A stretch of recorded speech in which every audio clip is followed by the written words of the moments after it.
Nonetheless, Wildman Mark Marrow hand raised in a token of victory just yesterday. And then from there, the heavens opened up, ladies and gentlemen.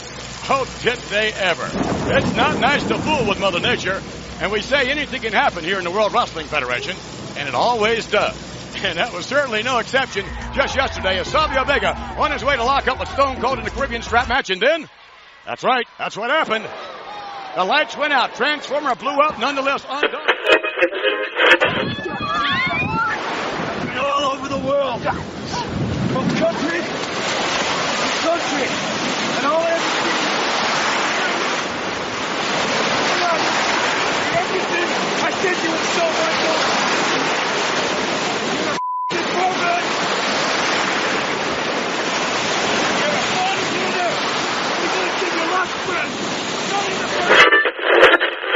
I'm so confident that this man is going to beat you tomorrow night that I'll put a stipulation in there. If Stone Cold Steve Austin doesn't beat you tomorrow night, Savio Vega, the $1 Million Man, Ted DiBiase, will forfeit his career. I will leave the World Wrestling Federation.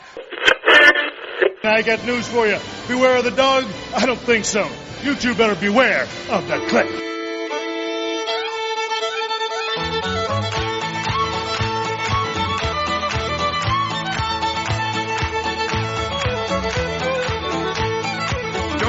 With a country boy, a country boy, a country boy. Don't go messing with a country boy, don't mess with a country boy. When I was a little bitty boy, baby, I cut my teeth on a big old tree. Mama filled my bottle from my moonshine spill. My first meal was the bass she killed. A bass she killed, a bass she killed. My first meal was the bass she killed. Hello, my name is Bob Bamber. Welcome to the Wrestling 20 Years Ago podcast, going back in the time machine of May of 1996 for Volume 2 of this month's show. Volume 1 is your WCW show. Volume 3 looks at all things ECW, and Volume 4 covers UFC. I'm being joined firstly by Craig Wilson. Craig, hello. Greetings. And Kieran Mitchell. Hello. Kieran, kicks off with the news.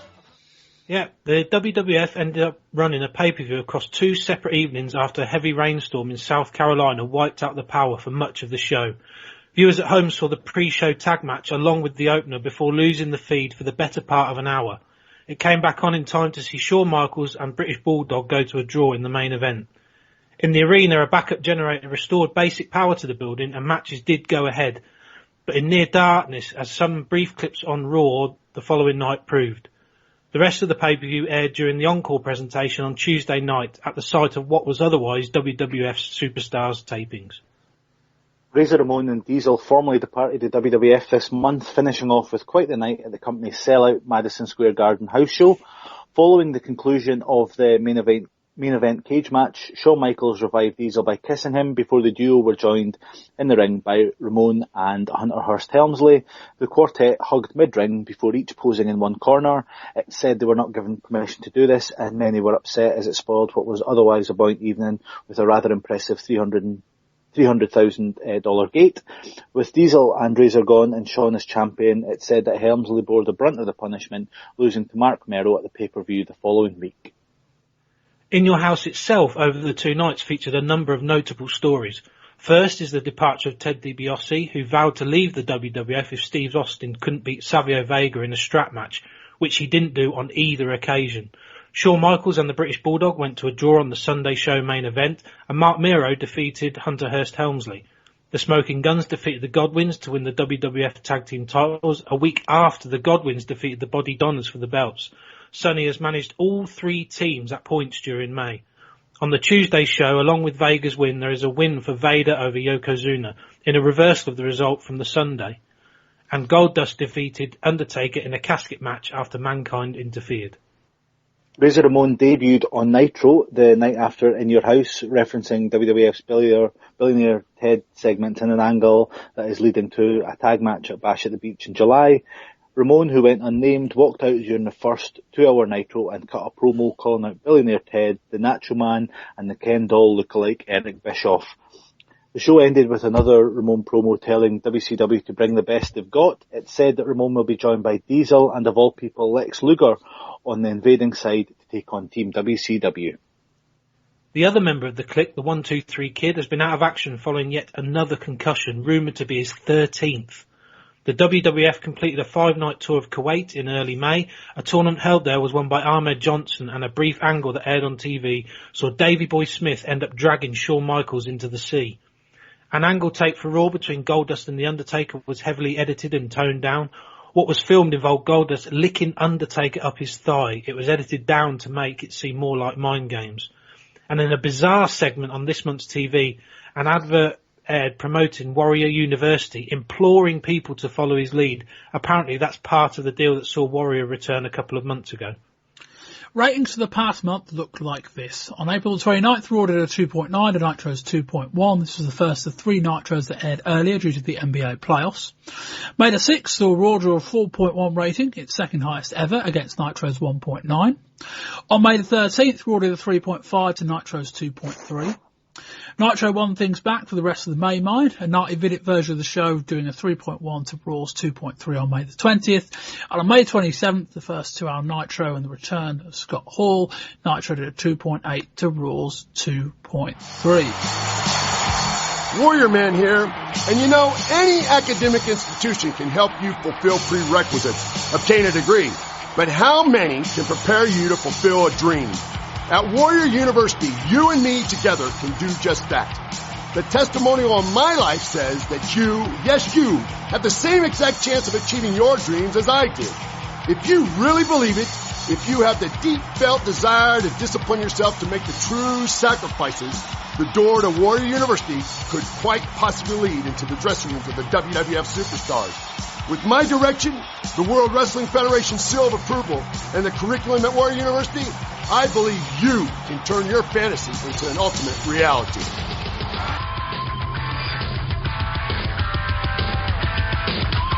We open up Raw on May the 6th with a tribute video to Ray Stevens. We cut to a disguised ex-wife of a professional wrestler who claimed that Shawn Michaels is a homewrecker and that he ruined her life. We'll get more on that later in the show.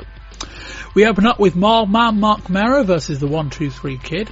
Marrow drop kicks Kid over the top, then hits a high angle dive onto him and looked really good.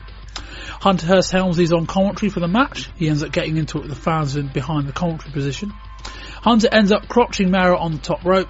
Kid jumps on the top, attempting a superplex, but Marrow counters it mid-move into a crossbody for a 3. We get the full interview with the ex-wife of the pro wrestler. She said Shawn called him because they wanted to discuss a problem with him, but when he turned up he had other ideas. She said they ended up going into bed together.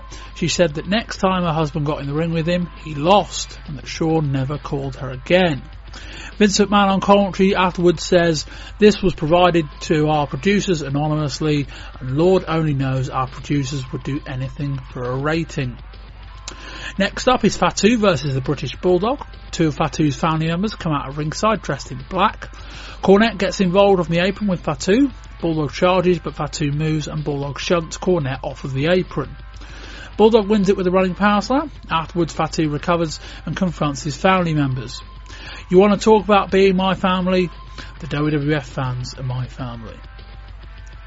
Harvey Whippleman is out of ringside for a non-title match between the Body Donners and Techno Team 2000. He's taking notes on the officiating ahead of the report he's preparing for the WWF President Gorilla Monsoon.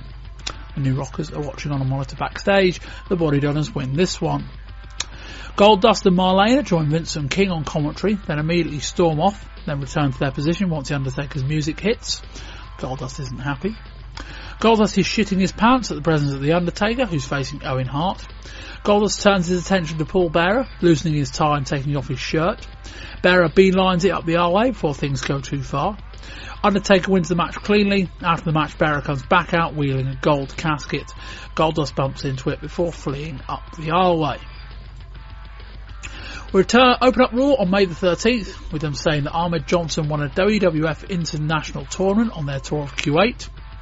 He does an interview backstage with Jim Ross, but is quickly interrupted by Sonny, who offers to oil him up. Ahmed politely declines before saying his mama told him to take out the trash.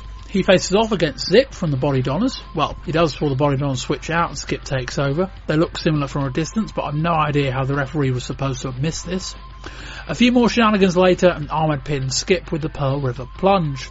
Get a video package from Warrior University with, by any Warrior standards, a ludicrously coherent promo. Speaking of taking out the trash, Vader is out next to squash Duke Druzy. Druzy actually gets in a fair bit of offense in the opening minute or so, but after that it's all Vader. Cornette joins Vincent King on commentary, which amuses Vince no end. Get an in-ring promo from Paul Bearer, touting the special casket match for his next movie, In Your House. The Undertaker starts talking, and out walks Goldust and Marlena. Goldust does his usual shtick. What kind of cologne is that? Is that embalming fluid number 5? He takes Undertaker by the hands, then holds him up. Undertaker drives him to the mat. Outruns Mankind, who lays a beat down on Undertaker before submitting him with the mouth hold. This was a segment that they recut that we mentioned in the news. After the beatdown, Goldust climbs on top of the fallen Undertaker and covers him, if I can be polite. Goldust blows a kiss to Marlena, but Undertaker sits up and Goldust bolts to the back. We get a squash match between Justin Hawke Bradshaw and Aldo Montoya. On commentary, Uncle Zebekiah says Shawn Michaels is running scared of Bradshaw. Bradshaw hits a lovely big boot and then an even sweeter clothesline for the pin. We get a video package voiced by Vince McMahon looking at the situation in Kuwait City. This leads to an angle with Davey Boy Smith seemingly trying to drown Shawn Michaels in the ocean. It's going to be your last breath. But he leaves him and says he's going to wait for In Your House. The main event is Shawn Michaels versus Hunter Hurst Helmsley. Helmsley's valet sits down next to King. This can only end badly. Shawn comes out and chats up Amy at one stage, but Helmsley walked right into his trap and got attacked. Mid-match, out walks Mr. Perfect. Shawn rolls through a powerbomb at one stage into a Frankensteiner and landed on top of his head, which looked a bit ugly. Shawn hits the switching music, and that's enough for the win. Decent match that. With that, Mr. Perfect walks to the back. We end the show with an incoherent, shouty promo from the British Bulldog. Right, now we're going to go back live to the show to discuss the events of the MSG House Show on May the 19th, and then we'll come back and cover the Raw 20th before the pay-per-view. Let me tell you the truth about the Heartbreak Kid, Shawn Michaels. Shawn Michaels is a homewrecker. Shawn Michaels ruined my marriage. Shawn Michaels ruined my life. I'll tell you how it happened. My ex-husband was a professional wrestler and was on the road a lot. Shawn knew that. One day when he was on the road, Shawn called me up and said that he needed to discuss a problem that he had with me, so I invited him over.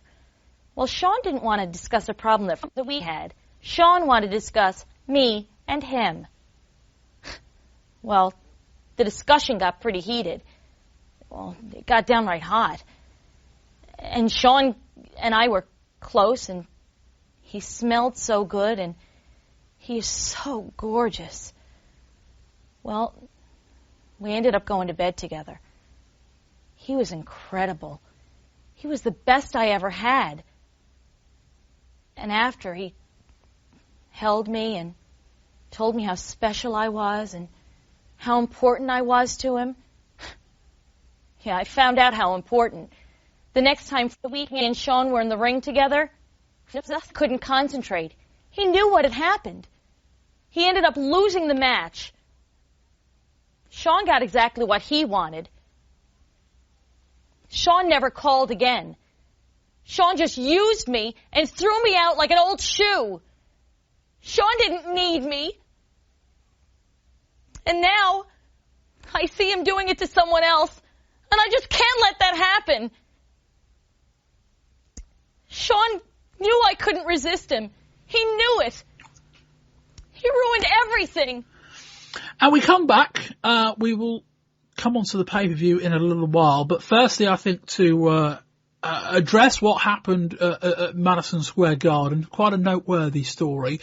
Here essentially is what we know. There was a match early in the evening between, obviously the final night of Razor Ramon and Diesel, both leaving at the same time, even though I think Diesel's actually got slightly longer on his contract to run out. Razor obviously debuted on Nitro 8 days later. Razor faced Hunter Hurst Helmsley in a match earlier in the evening. That was a match he obviously lost. After the match, he went to grab the microphone, and because they didn't have that plan, they cut him off pretty quickly. But apparently all he said was say goodbye to the bad guy or something like that. We move forward to the main event, Shawn Michaels against Diesel in a cage match. Shawn won that cleanly, obviously. After the match, he quote-unquote revived Diesel with a kind of frog's kiss type thing, apparently. And those two kind of embraced, quote-unquote, breaking character. Out walks out Razor Ramon, out walks out Hunter Hearst Helmsley. The four of them hugged, and then they kind of all split to four corners of the ring to pose. Apparently there was, on top of the fact a lot of people had already left by this point, there were some people that apparently just didn't have a clue what was going on, and others that very much understood the significance of what they're kind of calling this kind of curtain call, if you like, when people, after a show finishes at a theatre, all the actors, good and bad, stand on the stage and, the curtain comes up, they bow, the curtain comes down, they bugger off. That's kind of what they're calling this. Craig, reaction backstage, a lot of people kind of unhappy in the sense that there was kind of no real permission to do this, and I think there was what was otherwise a show that was viewed on quite a high point. Craig, what do you think? It sort of, you would imagine, pun unintended, pulls the curtain back a little bit further in terms of what the older school guys think of things. I mean, we know that Vince has sort of sought to distance himself in the early 90s from the term wrestling as much, and it's a long time since sort of Hacksaw Jim Duggan and the Sheik were caught in a car together, but I think this would have certainly angered a lot backstage, the idea that exposing the business for quite what it is. Kieran? Yeah, I don't kind of have a problem with it per se. I just think it's a bit naive and a bit disrespectful. I understand, wanting to say goodbye to your mates and all that. I mean, we've all done it, but you don't have to get out in the ring. Especially, I mean, they know what the deal is. It kind of speaks to me, and I said it before about the Kliq, where they get ideas above their station, and they obviously think that they're in this untouchable position. The two guys that are on their way out, I mean, they obviously care neither here nor there, especially about they're not idiots, they must have thought, well, what could happen to these guys that we're leaving behind? Shawn Michaels obviously the champion, he's not going to get touched. So maybe they did actually think, retrospective, maybe they think, well, they probably won't do anything because they're not going to put it all on Hunter, but I just think it was a really naive and pretty stupid move, Bob, to be honest. Yeah, the phrase I kind of came up with was a bit self-indulgent. It's not like these are four iconic WWF acts. It's not like the WWF have been riding this wave for the last 2 years. Hunter Hearst Helmsley doesn't really come into this category, but the other three have been major WWF players in the last 2 years. And with the exception of the last few months, since kind of Shawn came back and has been kind of on this rise towards the title, business in 1995 was not great, and these guys, particularly Diesel, were a big part of that. And if you're a lower card guy who's kind of house show payoffs are linked to what these guys are drawing at the top, when they're not drawing a lot, I think you could feel a bit pissed off that they can go out there and do that when it's like, you're friends, but don't go out there and have this big show closing angle, or not really angle, but this big show closing moment that, just for your own selfish reasons. Craig, does it make much difference that it's at Madison Square Garden, which is such a historically significant WWF venue? Because I think maybe if it was just a random house show, it might not be so significant, but MSG, which is, the WWF building, you would say in many ways, has a ton of history for the company. Does that make it more of a significant story? Oh, I think it does, with how closely linked MSG is to WrestleMania, and obviously it being sort of home to the WWF for many, many years. I agree with all the self-indulgent stuff, but I think maybe it wouldn't have been quite as big a deal if it had been in some sort of no-mark area rather than the home, if you will, of the WWF in its early days. Kieran? Yeah, I just think you just absolutely nailed it, Bob. I just think they think that they're not better than they are. The phrase I'm looking for.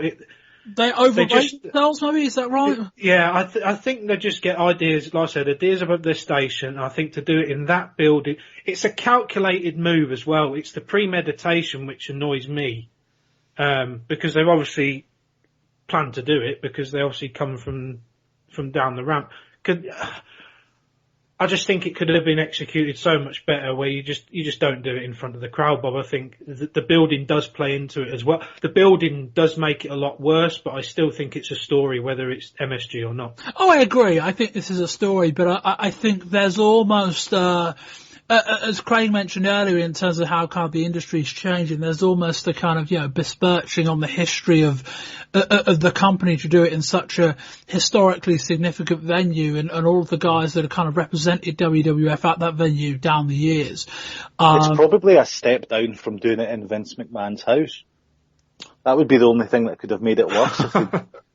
But, I mean, as far as Vince is concerned, I mean, that's probably like his second home, MSG, considering the company's linked it. Without a doubt.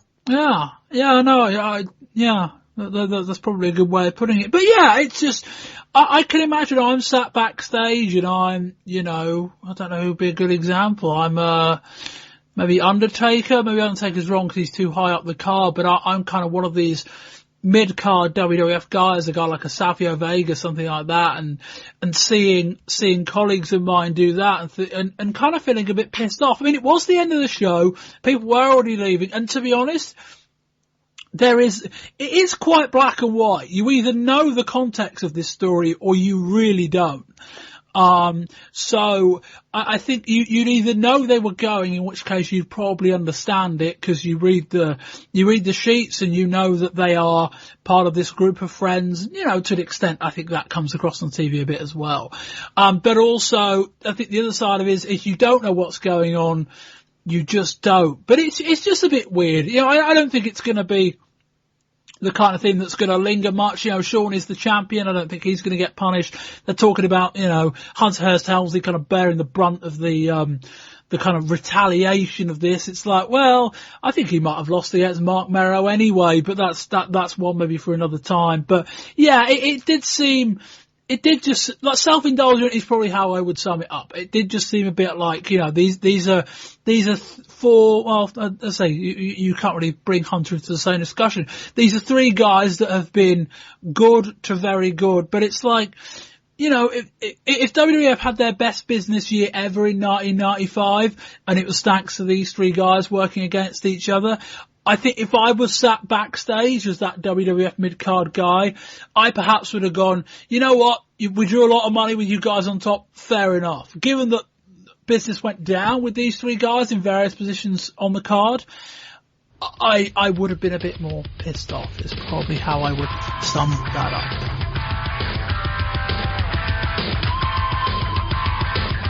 We start Raw on the 20th of May with a clip from the MSG house show from the previous evening, although probably not the bit you want to see. Instead, it's a teaser for the Body Donners dropping the tag titles to the Godwins.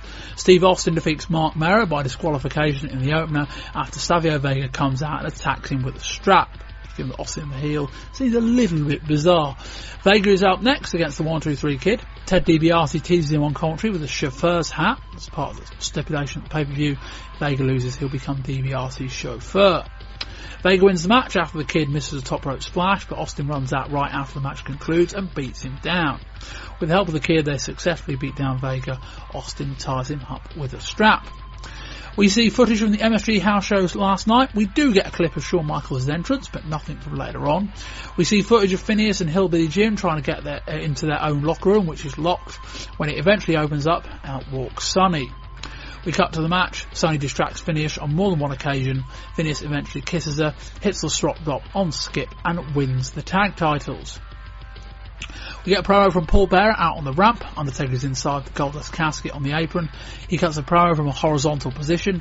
Mankind rushes out and shuts the casket and ties it closed with a rope. Goldust keeps Paul Bearer at bay. Mankind starts going after the casket with a steel pole before toppling it on its side. Jim Cornett is out with Clarence Mason, the British Bulldog, and Diana Smith. Mason allegedly has a restraining order preventing Shawn being anywhere near Diana before the pay-per-view. Gorilla Monsoon comes out to inspect it. Cornette calls him a baboon. Monsoon confirms the legitimacy of the order, but of course orders Diana to leave the ringside area instead. Cornette is apoplectic. He even starts kicking Hebner at one point. Shawn comes out for commentary as planned for the main event of Bulldog and Jake Roberts. The match is basically rest holds while Michaels and King bicker on commentary. Bulldog leans through the ropes and Shawn says to him, "Don't worry, you'll break a sweat this Sunday." Everyone does with Shawn Michaels. Diana Smith comes out for the commercial. As we come back, she throws water over Shawn. Shawn says, "You know, I wouldn't hit a woman," before turning and decking Cornett.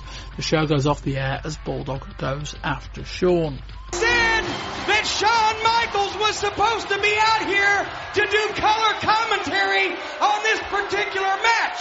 But that ain't gonna happen because you see my man right here, my attorney, Clarence Mason, has... Oh, shut up! Yeah, tell him. Right here, he has, if you will notice, get a good shot, a restraining order preventing that no good, deviant Shawn Michaels from being within 100 yards of Diana Smith between now and this Sunday. All right, McMahon, what do you think of that? So Shawn ain't going to be out here. He ain't going to be doing no commentary. He's not going to be able to look at Diana Smith with lust in his eyes. He's not going to be able to undress her with his gaze. What is he doing here? We have a restraining order that prevents him from being anywhere near Mrs. Diana Smith. Oh, for heaven's sake. The WWF President Gorilla Monsoon. Just what we not do without you? Right. You know what they say, monsoon happens. It's legal and it's binding and there ain't nothing you can do about it. Right. It was done by a court of law, not George of the Jungle, Mr. Baboon. Apparently this is quite a surprise. And Gorilla Monsoon having some consultation with Howard. We promised you Shawn Michaels. I guess we're not going to be able to bring you Shawn Michaels. You know what? I wish he would come out here. Then he'd go to jail. I'll stop it. Unless... Ladies and gentlemen, may I have your attention, please? World Wrestling Federation President Gorilla Monsoon has confirmed that this indeed is a valid restraining order. Yes. And he will comply with the restraining order in the following manner. Mr. Monsoon has ordered that Diana Smith leave the ringside area immediately. And we come in for In Your House A. I will start briefly with the free-for-all, and then I'll kind of fill in what Kieran will go through the results, and then I'll kind of tell you kind of the scenario surrounding everything that was going on that night. We get a promo from Hillbilly Jim about the Godwins winning the World Tag titles at MSG last weekend. They're interrupted quickly by Sonny, who says that Phineas signed a contract last week, making her the co-manager of the team. Henry O and Hillbilly Jim do not look pleased. She accompanies them out to the ring. We open up on the free-for-all with a tag title match. The Smoking Guns, Billy and Bart versus the Godwins, Henry O and Phineas I with Hillbilly Jim and Sonny. Billy gets a near fall with a sunset flip, then transitions into an arm lock. Hay levels Bart with quite a nice clothesline. Sonny gets on the apron. Billy ends up kissing her, which distracts Phineas no end. Bart hits a belly to back with a bridge, and that's the lot for the three. Sonny looks bemused, but walks off without her team.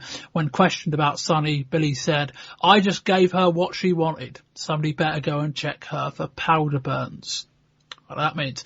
Right, let me fill in briefly all the scenario around in this story, and then I will come to the results. So this show was being held at the Florence Civic Centre in South Carolina on the Sunday. And basically it's pissing it down with rain all night is the long and short of it. I didn't see any in the feed we got, but apparently during the free-for-all and during the opening match, there were lights flickering and there were certain wrestlers, kind of saying, well, when is the power going to go out? And at the end of the first match, or just after the end of the first match, it did. Now, obviously, there is a pay-per-view going on at the time. There are people that have spent, I think, $20 to watch this show, and they were seeing nothing. In the arena, the main power went out, but they did get a backup generator into the building, which gave them some very rudimentary lighting.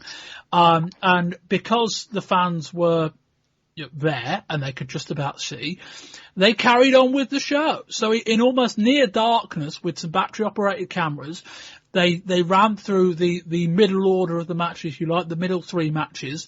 Apparently they were said to be, because of the whole scenario with the power going out, there's quite a lot of crowd heat because there's a lot going on. And then about 45 minutes to an hour after the power went out, maybe a little bit less, they managed to, Laura and Vince managed to get back on air and say, bear with us, we'll come back on. And we came back for the main event of the show between Shawn and Davey Boy. That was the Sunday. We come to Raw on the Monday, and they did show us clips of what happens in in-betweening time, and it must be said that was dark, bringing a whole new definition to dark matches. But after that, on Raw, they said on the Tuesday we will get the second night of In Your House, because it was Memorial Day weekend. They'd organise an encore presentation of the pay-per-view on the Tuesday, and because they were taking superstars on Tuesday night, they just then aired the 3 matches we didn't see live on the Tuesday, along with bookending it with the shows from the Sunday as part of the replay. Hope that all makes sense. Kieran, if you'd like to kick us off with the results from the pay-per-view that we saw. Yes, so the results are as follows. Mark Marrow with Sable defeated Hunter Hurst Helmsley in 16:23. So in the main event, Shawn Michaels faced the British Bulldog. That ended in a no contest for the WWF Championship, 17:21. On May 28th, the repeat, Savio Vega defeated Steve Austin with Ted DiBiase in the Caribbean Strap match at 21:27. Vader with Jim Cornette defeated Yokozuna, 8:53. And Goldust, the Intercontinental Champion, with Marlena, defeated The Undertaker with Paul Bearer in a casket match at 12:36. That was for the Intercontinental title. Kieran, also, if you can just run us through the matches that happened on the Sunday that we didn't see. So yes, the veritable in the dark matches. The Savio Vega defeated Steve Austin again, who's with Ted DiBiase, again in the Caribbean Strap match. Yokozuna defeated Vader this time with Jim Cornette. And Goldust with Marlena defeated The Undertaker. I'm told that version of the Goldust Undertaker match ended up with interference from about 6 different people. So about half as many as Yokozuna needed to defeat Undertaker a couple of years back. Craig, a rather unique set of circumstances. What do you think of these shows? I think this event will be remembered more for the storm and everything rather than anything on the event per se. What we got was pretty decent in terms of the matches that aired. I mean, I thought Mark Marrow and Hunter was a little bit boring, but everything else was pretty solid. Shawn Michaels and British Bulldog had a good match. On paper, it could have been great. It felt to me that they just didn't click together for some reason. I did enjoy the Caribbean Strap match, part 2, the one that aired. I thought Vader versus Yokozuna was pretty hard hitting. It's the sort of match I'd kind of hoped to see when Vader came to the company, but I'd have liked to have seen 1993 Yokozuna rather than 1996 Yokozuna in it. And the main event, as casket matches go, it was pretty good. Kieran? Yeah, I thought it was pretty solid, Bob. I was kind of let down. I think my main disappointment was the main event. Like Craig said, I was expecting a lot more from that match. So the other matches that I thought were quote unquote bad, I was actually more disappointed with the main event, and that was like the biggest letdown of the show. It wasn't necessarily the worst, the matches that were a lot worse. It was just that main event I felt could have been a lot more. Yeah, I mean, I don't know how much credence or credit we give Shawn and Bulldog on the idea that it can't have been the easiest match to prepare for, not knowing that if and when you were going to get out there, not knowing if you were going to be wrestling in the dark, and not knowing what you were going to have to do. I don't know whether that plays any part in how you'd kind of talk about it. The match itself, that one was a bit of an odd one. The first 2 matches were all a bit rest hold heavy. As I say, I don't know how much of an extent we can say that things were affected by the storm in terms of how people were preparing and things like that. And then the second night, improved by having Perfect and Jim Ross on commentary, was a decent set of matches, but we will see. Anyway, we're in South Carolina on the Sunday. Vince McMahon and Jerry the Jerry the King Lawler have the call. Opening up first, it's Hunter Hurst Helmsley versus Wildman Mark Marrow with Sable. We start with an exchange of punches. Marrow punches Hunter over the top and hits a slingshot crossbody to the outside. He follows that with a slingshot leg drop back into the ring. Marrow charged in the corner but smashes his shoulder into the turnbuckle. Hunter takes control. He hits an arm breaker and slowly starts working over his arm. He gets Marrow by the ring post and smashes his arm off it. Hunter goes for an armbar. It takes him a while, but he locks it in. Marrow takes a while, but he gets close to the ropes. Hunter pulls him away. Another go. Marrow eventually gets there. More rest holds, then an attempted belly to back. Marrow flips out and does a lovely roll-up using his legs to turn Hunter over, which livens up the crowd. Hunter comes off the top with hits a sort of axe handle on Marrow. He then locks in an armbar and uses the ropes for leverage. Some heat at last. Hunter goes to the top. Marrow jumps up and is able to crotch him on the buckle. He follows that with a Frankensteiner. Marrow comes off the top rope and hits a head scissors, which sends Hunter into a spin. He hits a back body drop, goes to the top, and hits a lovely float over sunset flip. He drop kicks Hunter to the outside, then attempts a running flip dive over the top. He lands hard on his knee. That may not have been an angle, although it didn't seem to affect the rest of the match, but it looked quite painful. Hunter goes for a pedigree. He says, "Watch this," to Sable, who turns her head as she can't bear to watch and starts crying. Hunter goes to the outside, grabs a hold of her and tells her to watch. He returns to the ring, slaps Marrow, sets up for the pedigree. Marrow flips him on his back, catapults him into the ring post. Hunter falls back into the ring, having apparently knocked himself out, and Marrow pins him for the 3. Kieran?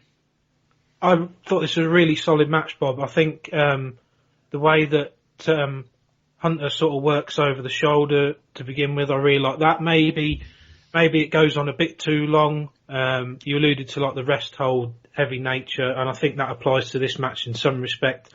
But overall, really good match. I really like Marrow. I liked him when, back in WCW. I like when they throw sort of the high flying stuff thrown into this match as well. I thought it was really good.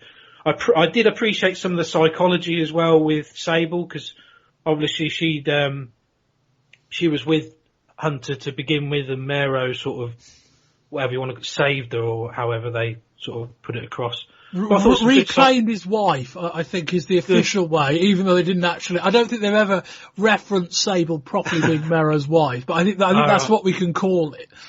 So you can reclaim a human being, but yeah. But no, I thought it was really good. There was some, like I said, high flying stuff, some good, decent psychology, and I think it showed a lot of maturity from Hunter for me.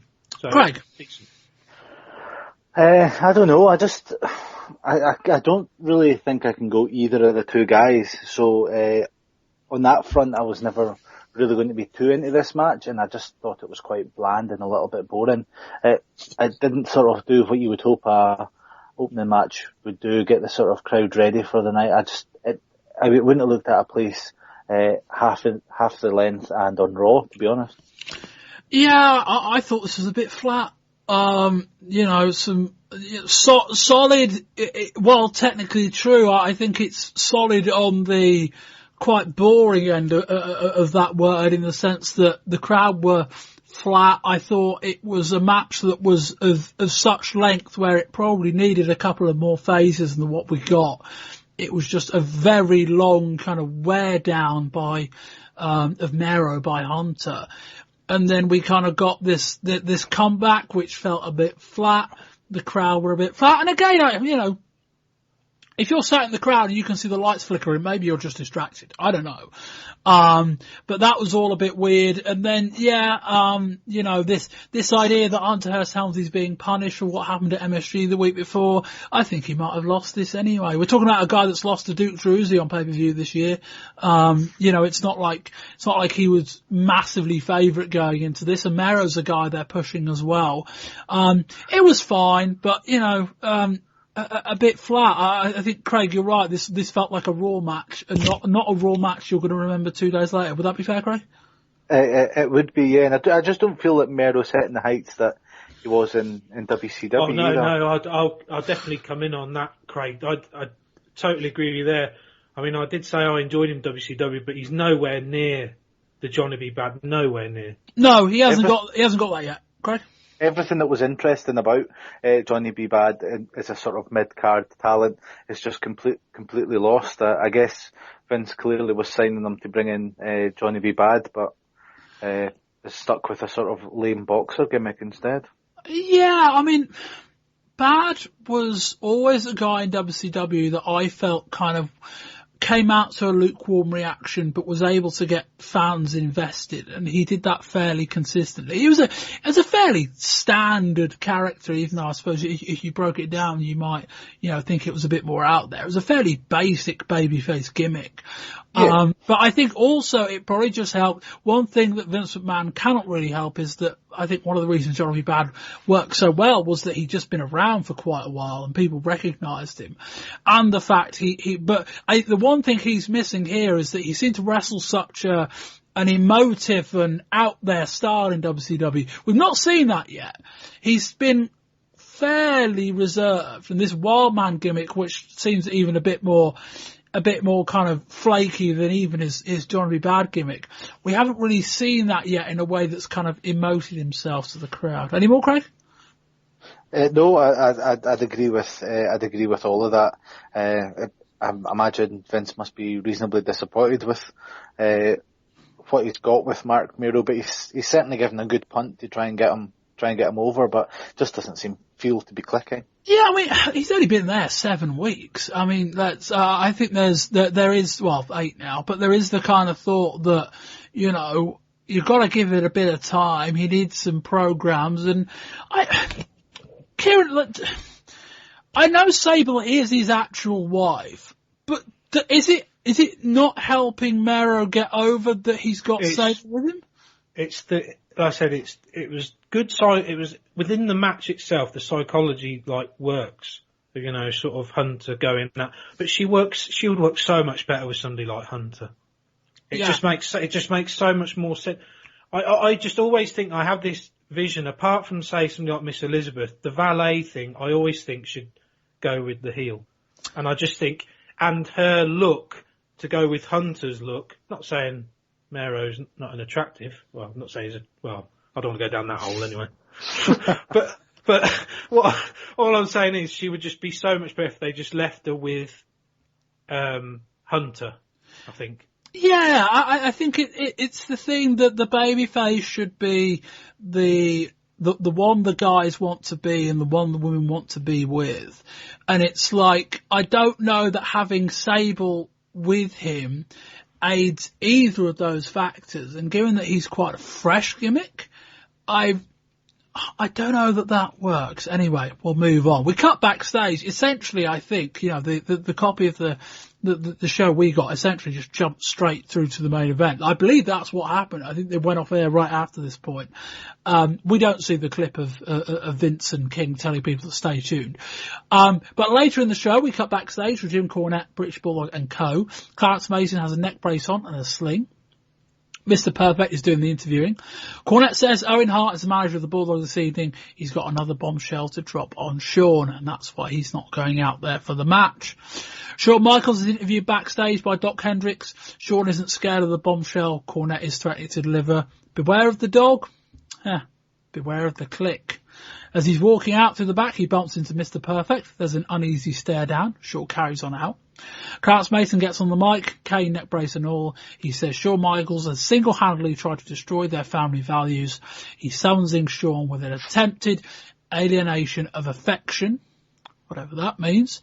Shawn tears up the subpoena and Bulldog attacks him. Craig, comments on that, and also I think the biggest thing of anything I said there would have been the tease of Shawn and Perfect. I was intrigued by the Shawn and Perfect stuff. Be interesting to see where that goes. I have to say, I quite like Clarence Mason. He's not sort of... Clarence Mason is brilliant. Yeah, but like you just said, that some of the stuff he says, you don't really know what he's talking about, but I don't think that's necessarily his fault, but there is something about Clarence Mason that just makes you hate him, and I guess that's his whole point if he's going to be a heel manager. Kieran? Yeah, I really like that, the Clarence Mason bit, and the Perfect stuff is just really intriguing, but the Clarence Mason thing, he's so bloody annoying. He's gonna get some really good, like, proper cheap heat ears, Bob. Like, yeah. Without doing, he just opens his mouth. The neck brace just annoyed me. I don't know what it is about a neck. It just looked like, I bet he's faking it. Do you know what I mean? So I was instantly annoyed, so I instantly liked it. We move on to the main event of night number 1. It's Shawn Michaels with Jose Lothario versus the British Bulldog with Diana Smith and Owen Hart for the WWF Championship. Shawn starts off at a pace, hitting a slingshot crossbody on Bulldog on the outside. Shawn locks in a side headlock, vaults off the top turnbuckle and takes it to the mat.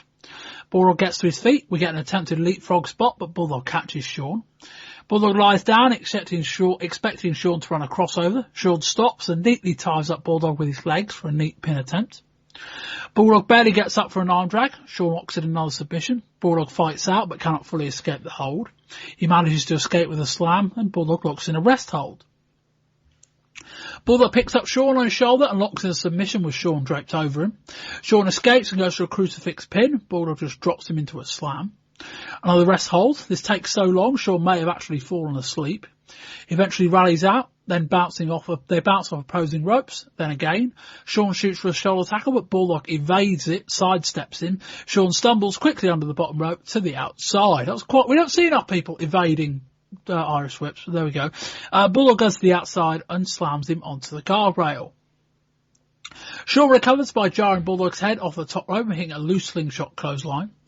Shawn connects with a running forearm, then flips to his feet. Some females in the crowd shout their appreciation. For what it's worth, there was one female, I think, in the front row to the left of hard camera that we will come on to, that was very much distracting both men. At one point, they're in a rest hold. Bulldog just goes, "Shut up." And Shawn, at least beyond that, was a little more reserved. But they were both quite distracted by all of that. Anyway, where are we? Shawn connects with a running forearm, then flips to his feet, as we've done a bit. Bulldog goes to run the ropes, but charges into the referee and knocking him to the outside. Shawn goes to the top, hits an elbow drop. There's no ref. Shawn shapes a super kick. Owen gets in the ring and Shawn kicks him. Well, he tried. I think he largely missed, but Owen sold it anyway. Behind the ring, a ref sprints across screen and comes to the ring to stop Bulldog beating down Shawn. Shawn fires Bulldog into the turnbuckle, hits a bridging belly-to-back suplex, and there's a pinfall. Bulldog's music hits and he starts celebrating. This is basically a repeat of the Flair and Steamboat spot from Spring Stampede a couple of years ago. Each ref thinks one of them won it. Diana walks off with a title. There is quite the visual when she stood on the R-Way holding up the WWF Championship. Gorilla Monsoon walks in and snatches it off her. They say both officials each counted one pair of shoulders on the match. They declare the match a draw, saying the title will stay where it is until a rematch happens. Cornett is absolutely fuming. For what it's worth, they basically said this match was a draw, but they really struggled to find a camera angle which showed Earl Hebner counting from the outside. They did find one in the end, but it really wasn't clear that anyone was counting Shawn. Another note in this match, I don't think this came across in the edit we saw, because I think it got edited out by the time the rerun happened. But apparently Shawn Michaels really got into it with one of the WWF production guys on the outside about his music being queued up. And he chewed him out for it right after the match. And we don't really see that in the clip we saw, but that's also noteworthy. Craig, what do you think of this match? As I said earlier on, it was pretty good. It did sort of feel like something was missing, and I guess, like you hinted at earlier on, Bob, it could all be to do with guys not really being sure what was happening, if the match would even go ahead, or really whatever. But it was fine for what it was. But I mean, I don't think this will ever really make any best of type match collections. Kieran? It's sort of. It was okay throughout. I thought the ending was kind of like the best part. Sort of the feud is carrying on. It was kind of the right result. Like you said, we could have done with a bit more clarity, in regarding to the count from the other count from the outside. I just think Shawn can do a lot better. I think Bulldog can do a lot better. But in retrospect, and I didn't think about it watching at the time, I do think that the night's events, it can't have helped, Bob. I'm not going to make excuses, but it can't have helped at all, can it really? No, I mean, as I say, I think more in the sense that we don't know how long this match would have got had they have had a normal pay-per-view. It's possible. Kieran, do you have it in your result list how long this match was? I'll let you bring that up while I carry on.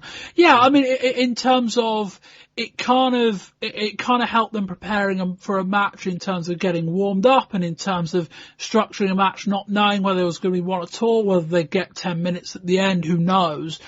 But equally, I don't think it worked anyway. It wasn't like the work was necessarily bad. It just never really got going. Another match that was kind of too dominated by rest holds, and the fact. Sorry, Bob. It was 17:21. Okay, it got a fair bit of time then. It probably wouldn't have got a lot longer if it had gone normally. I wonder if maybe it had time cut then, because I mean, I do, Craig. I do.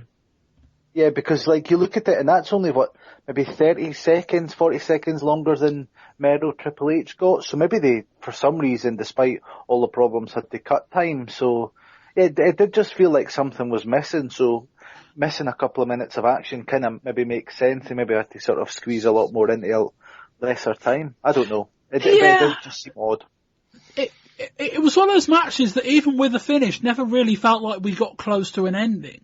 It was a match that felt like it had just stopped. It was almost like, imagine they found out they were really running short of time and they were, had about 5 or 6 minutes left in the match, and then someone said, shit, we've got to bring it home.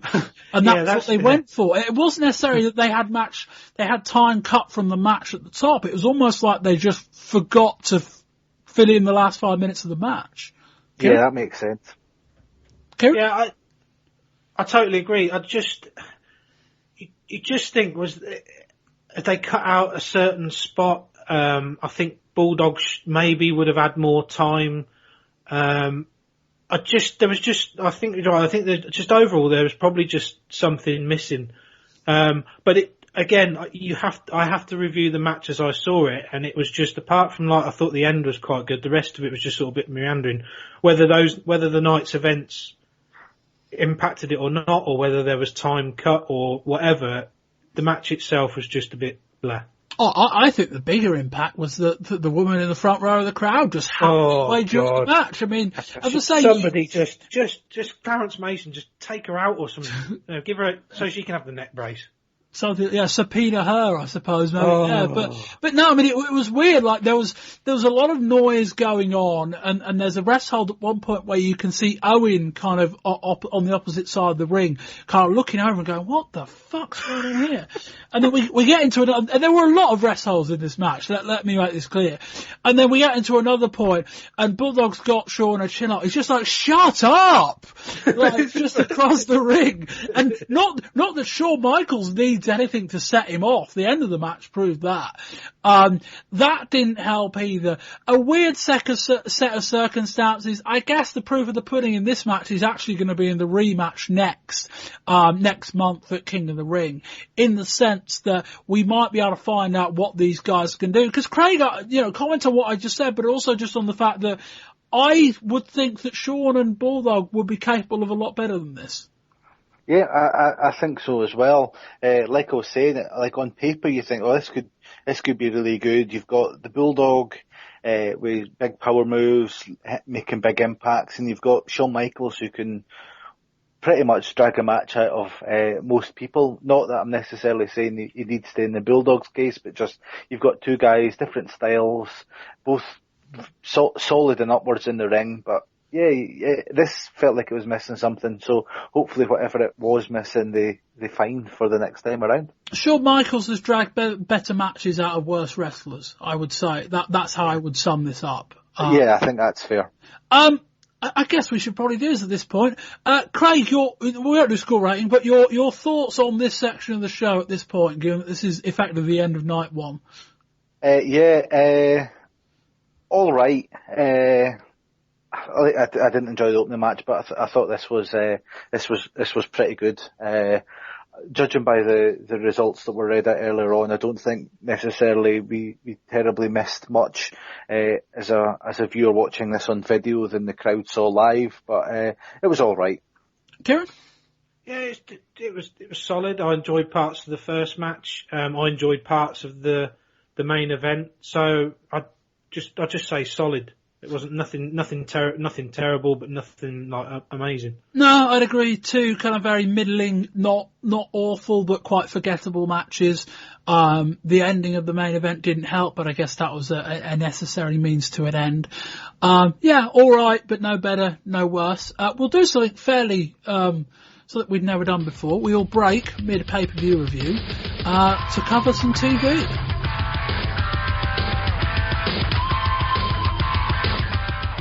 Raw on May the 27th opens with a Goldust against the Ultimate Warrior in a King of the Ring first round qualifying match. Vince assures us that we're not about to see what happened in Omaha in your house last month, thank God.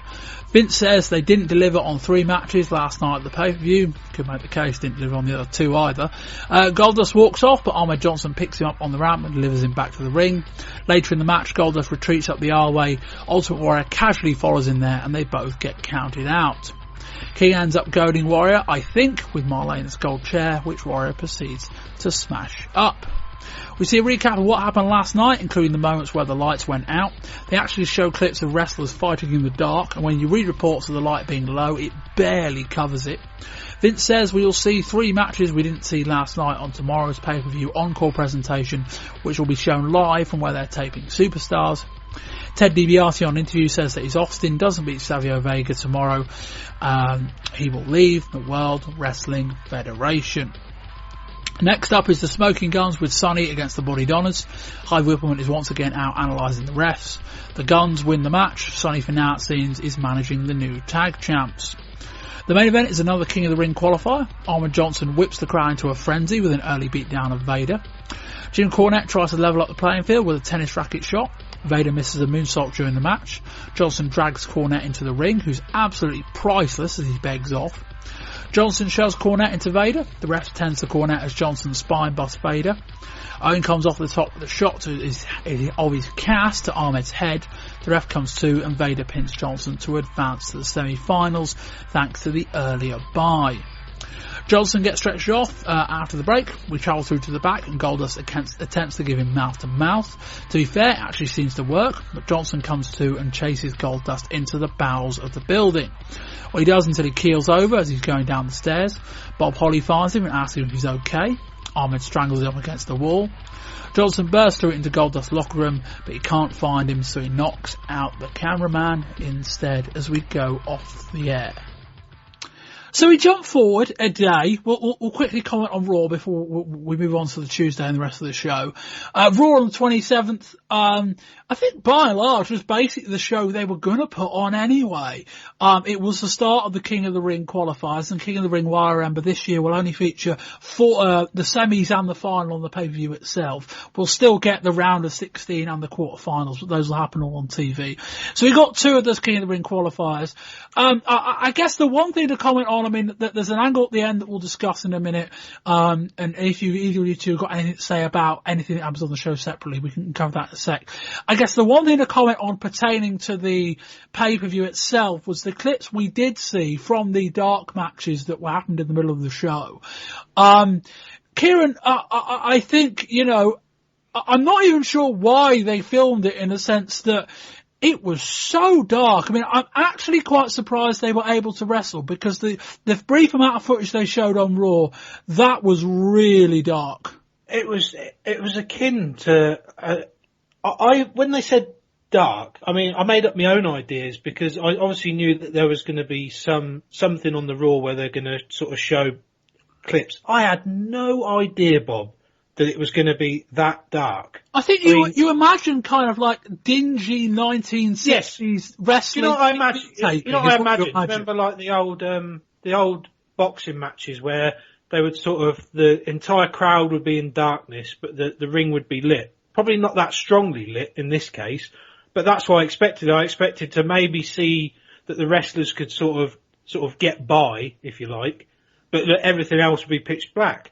But when I saw what it actually was, I was astounded that they actually did it just on health and safety. I mean, it's wrestling, so to a certain extent it doesn't apply, but I was just surprised that they bothered at all because it was pretty dark. Okay. For me it sort of seemed like the sort of late 80s house show type feel to it. But yeah, I mean, if you were in attendance, I think you'd be pretty annoyed because you'd spend the whole time squinting to see matches like a 30-second classic between Justin Hawke, Bradshaw and Jake the Snake. I can't help but think you'd come away from that night being bitterly disappointed. Although it does give me a new idea for Goldust's next set of ring gear, which should glow in the dark. That would be a good that'd be a good way of following on from that. But yeah, all a bit strange, and credit to the guys involved. And apparently the matches were quite decent. I mean, there were apparently we're going to review the strap match from the show the following day. But apparently the strap match was almost as good as the one they did on Tuesday, which, given that it was in about 80% darkness, is a bloody good effort. Kieran, I know thoughts on Goldust and Warrior? Oh God, it was just too long. But why is that match that long? And then for that ending, I just didn't like it at all, Bob. Too long. I mean, like, Craig, shouldn't Warrior just be a house show act these days? I think so, or steamrolling through people if you want to use them. Yes.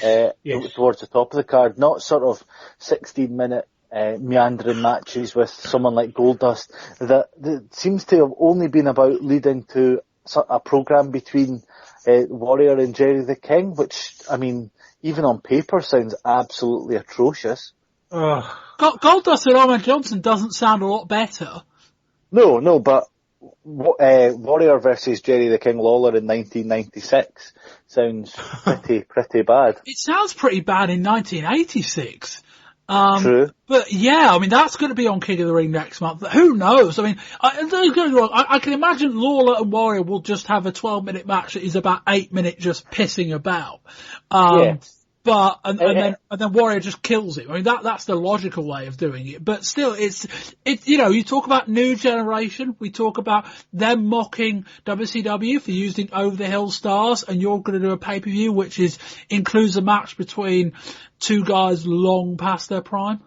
I was going to use the example, Bob, was it the 1994 King of the Ring when Laura and Roddy Piper? Yeah. God, that brought that in mind, and we ridiculed that at that time, and because that was probably the month after the whole new generation thing started.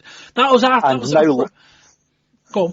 Sorry, no, you go. And that was, we were looking at it then. It was around that time where they started labelling it as the new generation, because that was the same month that Hogan debuted in WCW. That was June '94, which is the first Clash that Hogan appears at. Didn't wrestle on that show, but he appeared at it.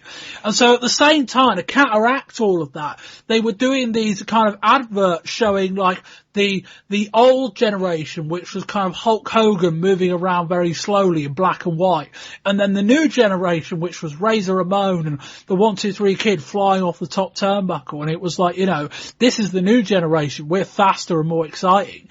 And then like 3 or 4 weeks later, the main event of King of the Ring was Jerry Lawler and Roddy Piper.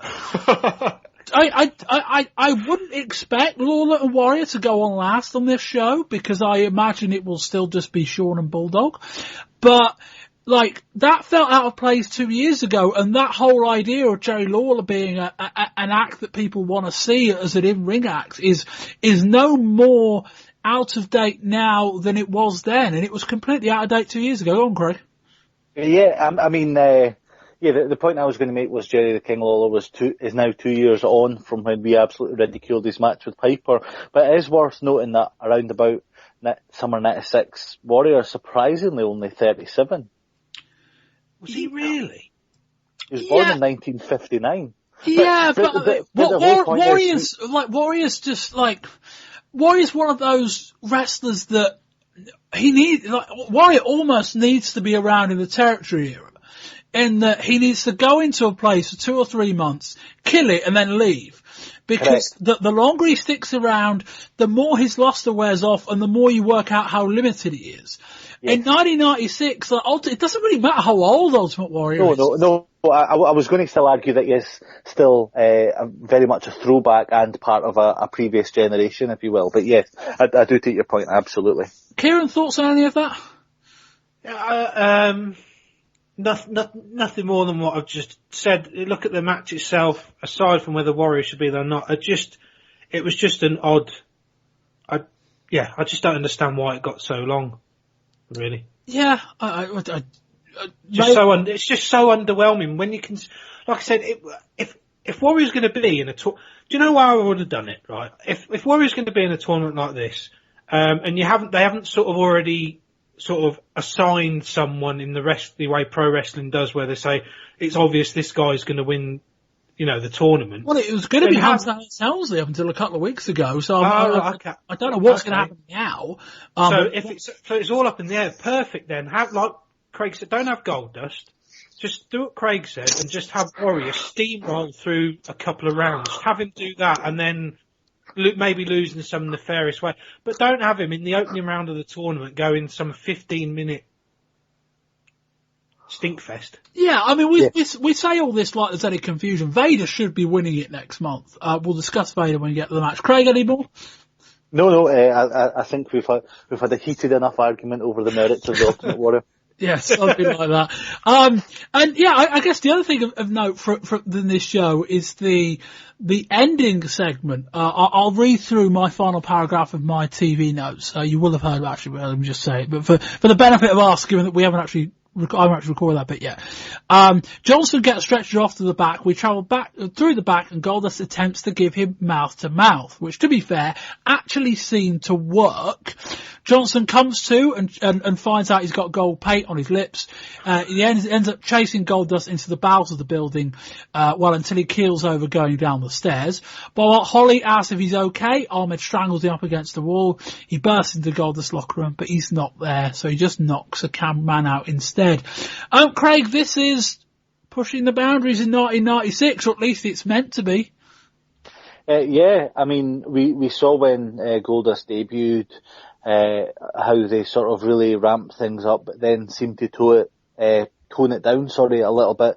But they seem to be going back full throttle with the very, very edgy Goldust character. So it's interesting to see that. But again, it does have the feel of a sort of stop start. But I mean, I don't know what their end game is, but it does seem like they are looking for a bit of controversy at the same time. Kieran? I think you said earlier, Bob, it's an odd pairing, but I do like the fact that they're trying something different. But my overall thing is, what's Ahmed mad about? Goldust kissed him. That's what he's mad about. Well, he saved his bloody life, didn't he? Well, he wasn't dead. Aldo, it could have been severe concussion or something. We just don't know, Bob, do we? I'm not sure the kiss of life.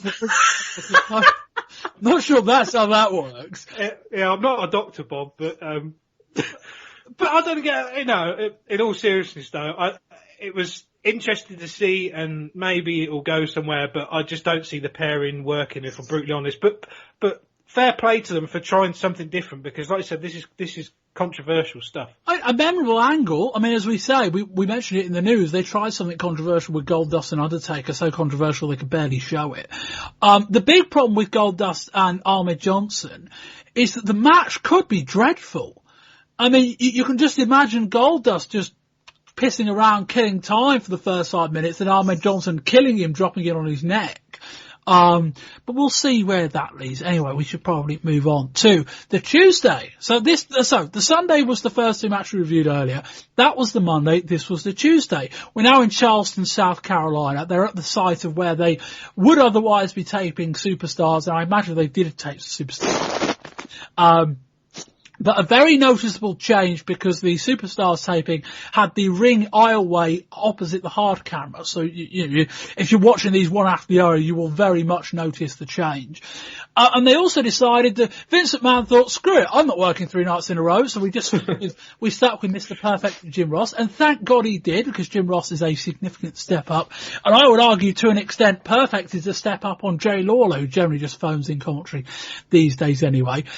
So those two are out on the call. We see more clips of the strap match from Sunday. It was dark in there. The other thing to fill in from the TV on the Monday we just covered was an angle that I imagine they would have inserted during the pay-per-view itself had it have gone its full distance.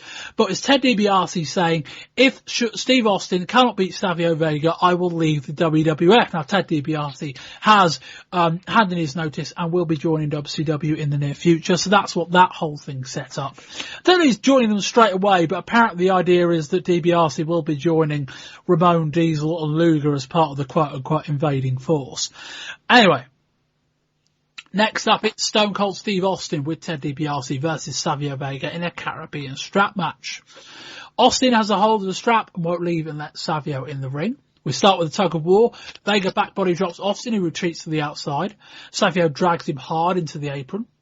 Savio unloads some strap shots on Austin in the corner. Austin once again tries to retreat, but just gets some more shots. Savio makes an attempt at getting to all four corners, but Austin flips him over after the third. We drop to the outside, more strap shots, then Austin drops Savio onto the guardrail. Austin wraps the strap around Savio's leg and goes for the corners.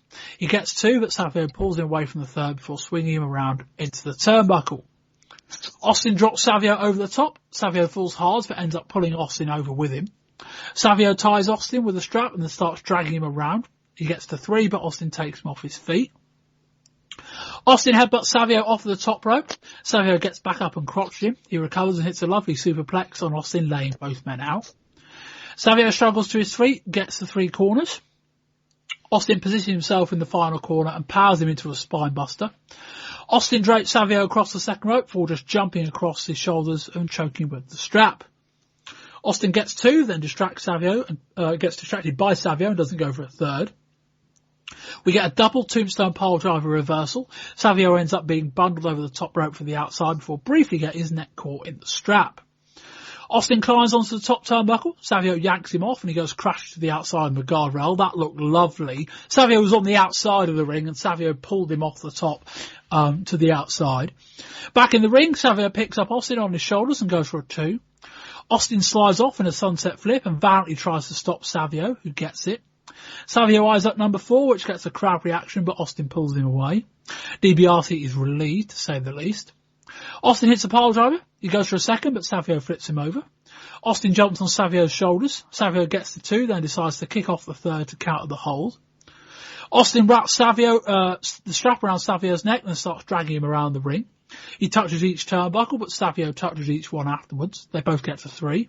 Austin tries to pull Savio towards the turnbuckle so he can get there, but he pulls him so hard that Savio goes flying into the turnbuckle and wins the match. Afterwards, Savio leads the fans in singing "Na na na na, hey hey, goodbye," and we find out. We'll cover that in a sec. Kieran, what do you think of this? Oh, what a match this was! I normally, Bob, I really don't like gimmick matches. Maybe before the match, all the ECW I've been watching, I was a bit like, I wouldn't mind just a straight wrestling match. But this is one of the best gimmick matches that I've seen, I think, up to this point. It's just really unique the way that you have to have the other guy near you to win. I mean, I made that in my notes, so I'm probably sort of muddled my words a bit there, but I just like the way that, you can do like a really good move to the outside and, send the guy to the floor or pull him off the top turnbuckle, but then you've got to get the guy back in the ring to then touch the 4 turnbuckles. I just really enjoyed this match. It's easily the match of the night for me, Bob, easily. Craig? Yeah, I'd agree. I'd agree with Kieran's analysis of sort of gimmick stipulation matches, but this was really intense, well booked, and the ending sort of leaves you wondering what is next. I mean, we know it means DiBiase's gone, but we sort of have expect some sort of explanation from Austin. But yeah, it leaves a couple of questions, which is good for development as well. Yeah, I think this match has been overpraised in some quarters in the sense that it is a very good strap matches, but strap matches aren't that difficult to, I don't think it's that difficult to have a good strap match. I think it's incredibly difficult to have a great one. This certainly wasn't that, but it was a fun match that told a very obvious and interesting story, and it was a bit samey. They did some unique stuff, but there was a lot of strap shots in. And then it did formulaically kind of end up with the usual strap match finish of heel taps the corner, babyface taps the corner behind, and the heel doesn't know. We get the struggle after the 3rd. So, I don't want to undercut it, but I think some of the praise is perhaps overdoing it a bit. But it's a fun match. It's probably the best match of the 5 that we see across these 2 nights. But Kieran, I think the biggest praise we can say is that both these guys came into this match pretty cold in front of a crowd that didn't react to them. And by the end, the crowd were, I wouldn't say they were all over it, but they were very invested.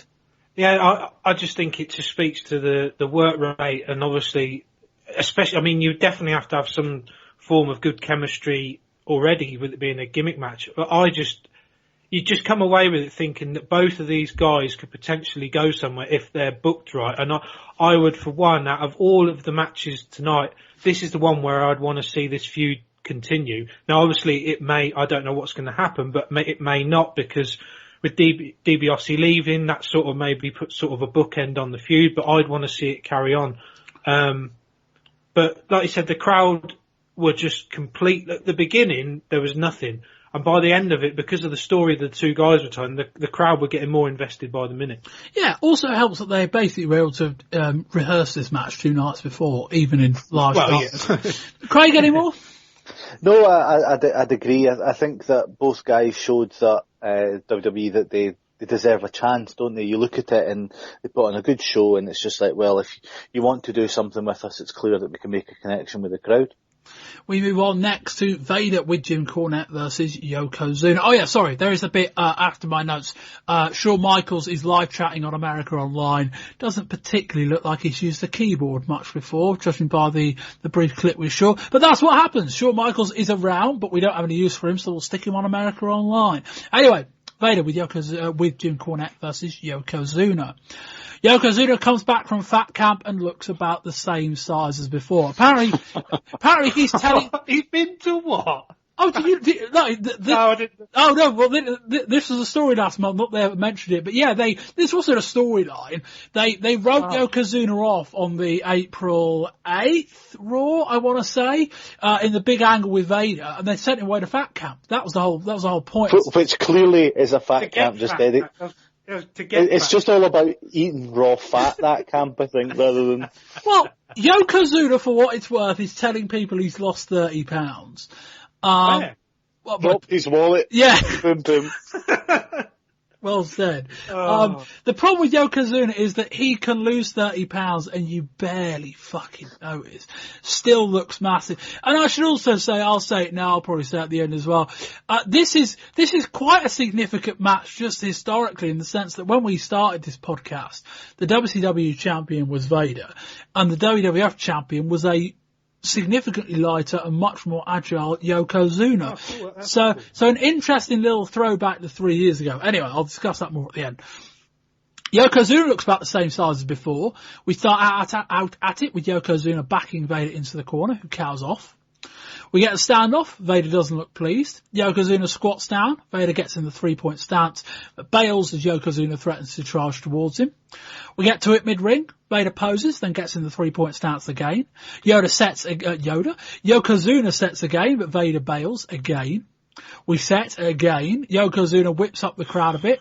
They charge. Vader finally goes with it, and Yokozuna knocks him down and sends him to the outside. Back in the ring, Vader hits a series of rough-looking strikes. Yokozuna takes him down and hits an elbow drop to Vader's inside leg. More strikes, another takedown, another elbow drop to the inside leg. It's like I'm watching this match on WeRind. Vader goes for a body slam. Jim Ross says the only person he can recall slamming Yokozuna is Ahmed Johnson. It's not strictly true, Jim, and I've got a feeling you called that one as well. That might be quite a selective memory. Wouldn't be the first time. I can't remember 1993 either. No. I wasn't even born. I think they're trying to forget it, to be honest. Who can blame them? No, indeed. Yokozuna slams Vader with one arm. Yokozuna puts Vader in the position for the bonsai drop. He goes to step on the first rope, but Cornette goes for a tennis racket shot. Yokozuna blocks it, but ends up getting distracted by Cornette. He sets Cornette up for a bonsai drop, and Vader pulls him out of harm's way just as he jumps. Vader goes after the leg, then does a Vader bomb, and that will do that. Craig? It was alright. Like I said earlier on, I'd have liked to have seen the 1993 Yokozuna lock horns with Vader, but because it was very obvious that Yoko was leaking limitations, they booked this match the best way they could. They managed to tell a decent story. I quite liked the attack after the match, but I did feel that at least half of the match seemed to be wasted with them looking like they might have a sumo match, but for what it was fine. I don't think it's going to make any lists at the end of the year for match of the year. Kieran? I'll just piggyback off that. I think some of the booking was they made it as entertaining as they could with the booking of it. But like I said, you just can't help but thinking, God, I wish this match was happening, a few years ago, Bob. It wasn't completely awful without merit. It's just, you just know it could have been something else entirely. Yeah. I mean, just to mention what I mentioned at the start of the match, a historic match in terms of a former WCW champion against a former WWF champion. Kind of historic match for me, and these are two characters I enjoyed the hell out of, when we first started doing all this.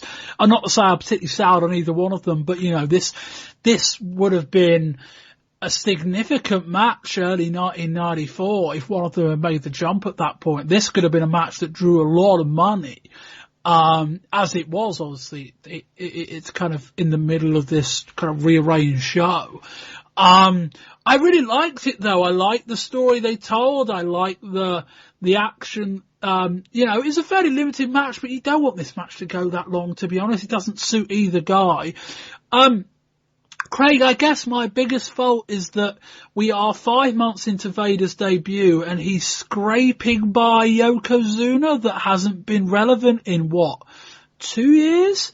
It just kind of feels like I liked, in isolation, I thought it was a fun match, but it's another one of those Vader stories in WWF in these last 5 months that's been like, you've not gone anywhere near as far as you should have done.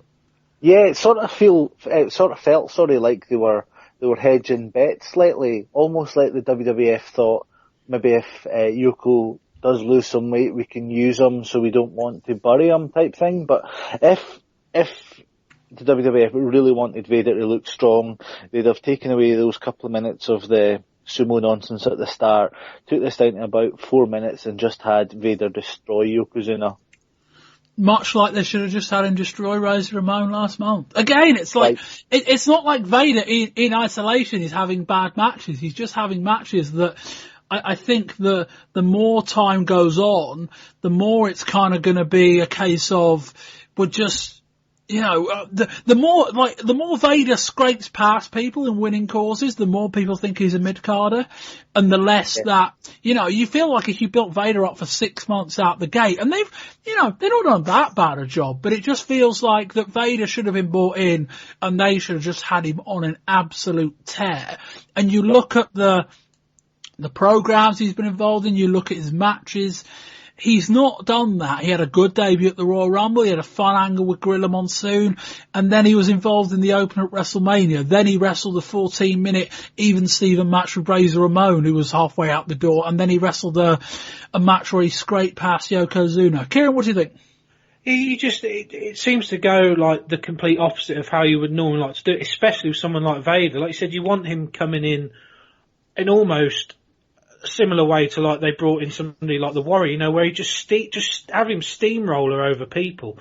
But it seems to me that maybe I think Craig said that they were hedging their bets. Maybe they were waiting and hoping that this Yokozuna match would, if he did drop some weight and get somewhere near what he was, that this feud might actually go somewhere. But they've waited so long, for Yokozuna to get there, that they've kind of lost their way with Vader a bit. I don't know. Yeah, could have been. The scary thing was that Yokozuna won the Sunday version of this match. I don't know what that means. Maybe at that point they just thought, we're never going to have this match. Let's give the fans a kind of a clean finish for a babyface, I guess.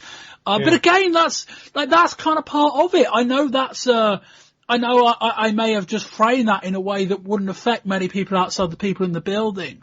But like Vader, even if it's for 6,000 people, 7,000, how many were there, Vader should still be winning. Like, that tells me you're not protecting enough, even if it is just for the sake of, let's send the fans home happy, or let's give the fans a nice kind of victory given all the things that are going on. Do it like that. I don't know. I move on to what is effectively the main event. Goldust with Marlena versus The Undertaker with Paul Bearer in a casket match for what I think was for the Intercontinental title. They barely even mentioned it as a title match. But at the end they said Goldust retained, so I'm guessing it was. Undertaker sneaks up on Goldust. He whips him in towards the side of the ring, adjacent to the open casket. Goldust does his best Yokozuna impression at trying to be scared of the casket, but he's no Yokozuna. Then again, who is? Yokozuna slams Undertaker slams Goldust's head off of the casket and then hits a slam and a leg drop in the ring.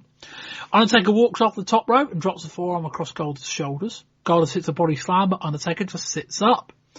Goldust hits Undertaker with a tombstone. He tries to roll Undertaker in. He gets it, but Undertaker fights back as he attempts to shut the lid. Undertaker rallies back into the ring. Goldust counters an Irish whip and goes for a sleeper. Goldust rolls Taker into the casket. Taker jams his arm in the gap just in time to stop the casket lid closing. Goldust climbs to the top of the casket. Undertaker flips the lid over and sends Goldust tumbling.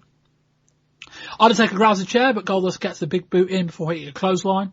Back in the ring, Goldust hits a clothesline off the top, then goes for a cover before counting to 3 himself. Obviously, there's no pinfalls. Goldust walks the top rope himself. Undertaker flings him into the ring. Undertaker hits a tombstone, rolls him towards the casket, opens it up, and out comes Mankind. He locks in the mouse submission and puts Undertaker inside. He locks the lid, smoke comes out of the casket. They announce Goldust wins the match. Barrett opens up the casket and the Undertaker is gone. The lights go out as the show goes off the air. We finish the show as it went on Sunday, I guess. Kieran, what do you think? It was okay. Again, nothing really stood out. I loved the ending. I'm a massive Mick Foley Mankind fan. But I thought the match was okay. Just nothing special. I don't really know what else to say on that one, Bob.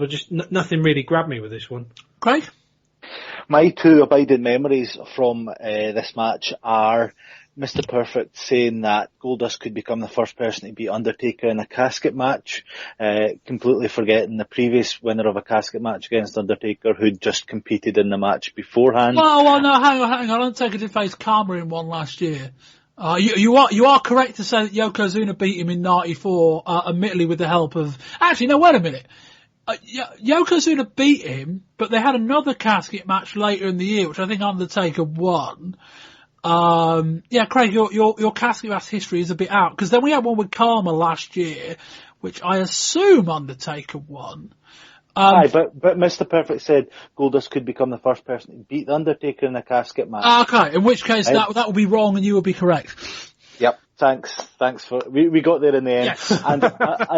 And also the front row of the crowd, laughing at the end of the casket opening, the Undertaker not being there, which I would be staggered if that was the reaction, it was going for. I don't really like casket matches.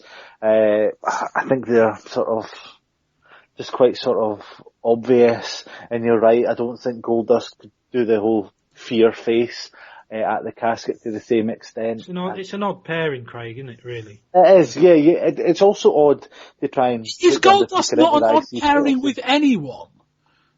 No, do you know what? Not with a pretty boy, with a Shawn Michaels, no. Somebody like that. Goldust face? I see, right, okay, if he faced Shawn Michaels. Yeah, I guess. Yeah.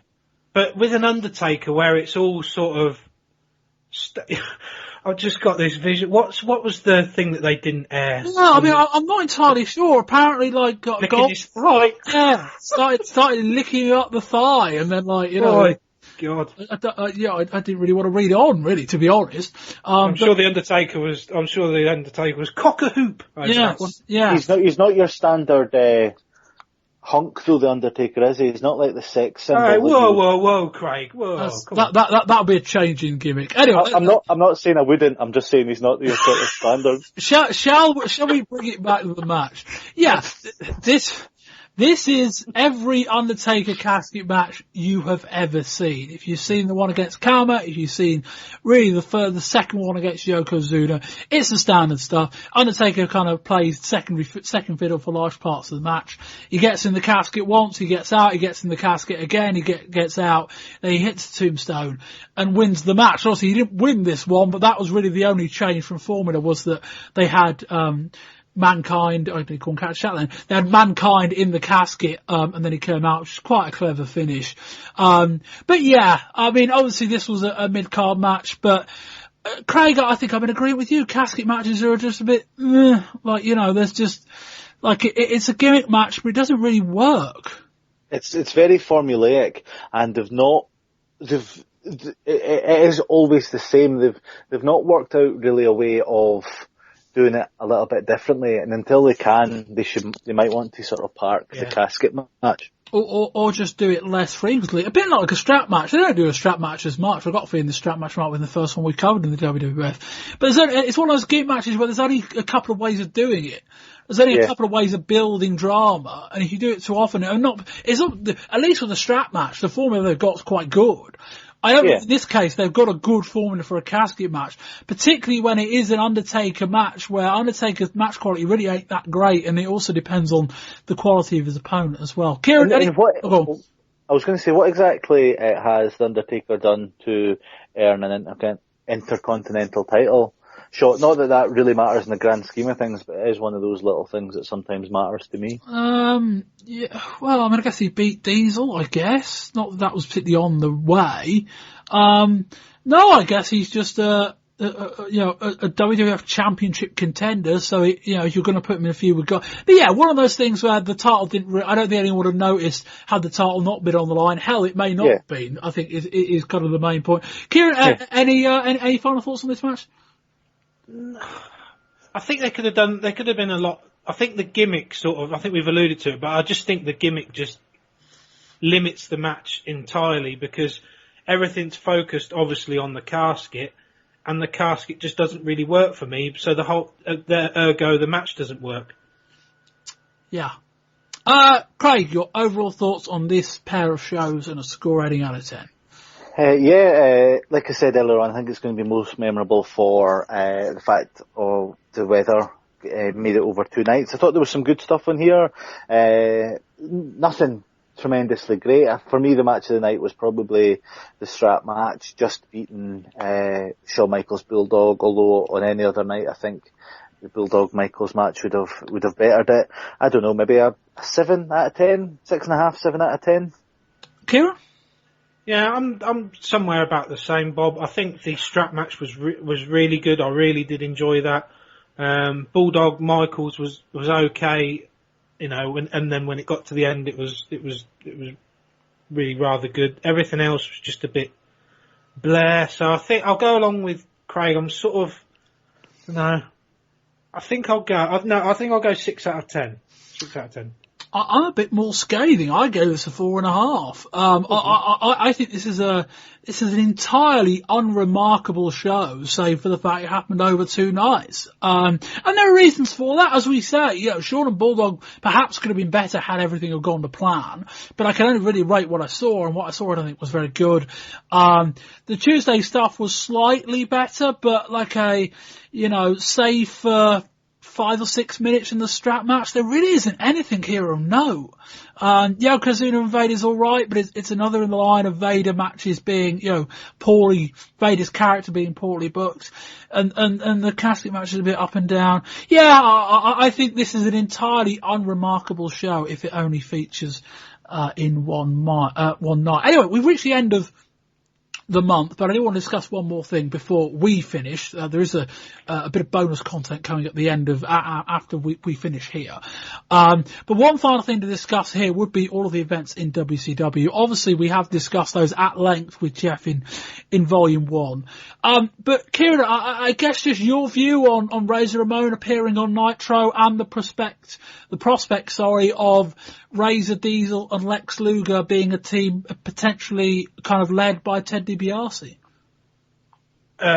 Really interesting. I think WCW needs that injection of just anything. I think WCW's been quite stagnant for the most part recently.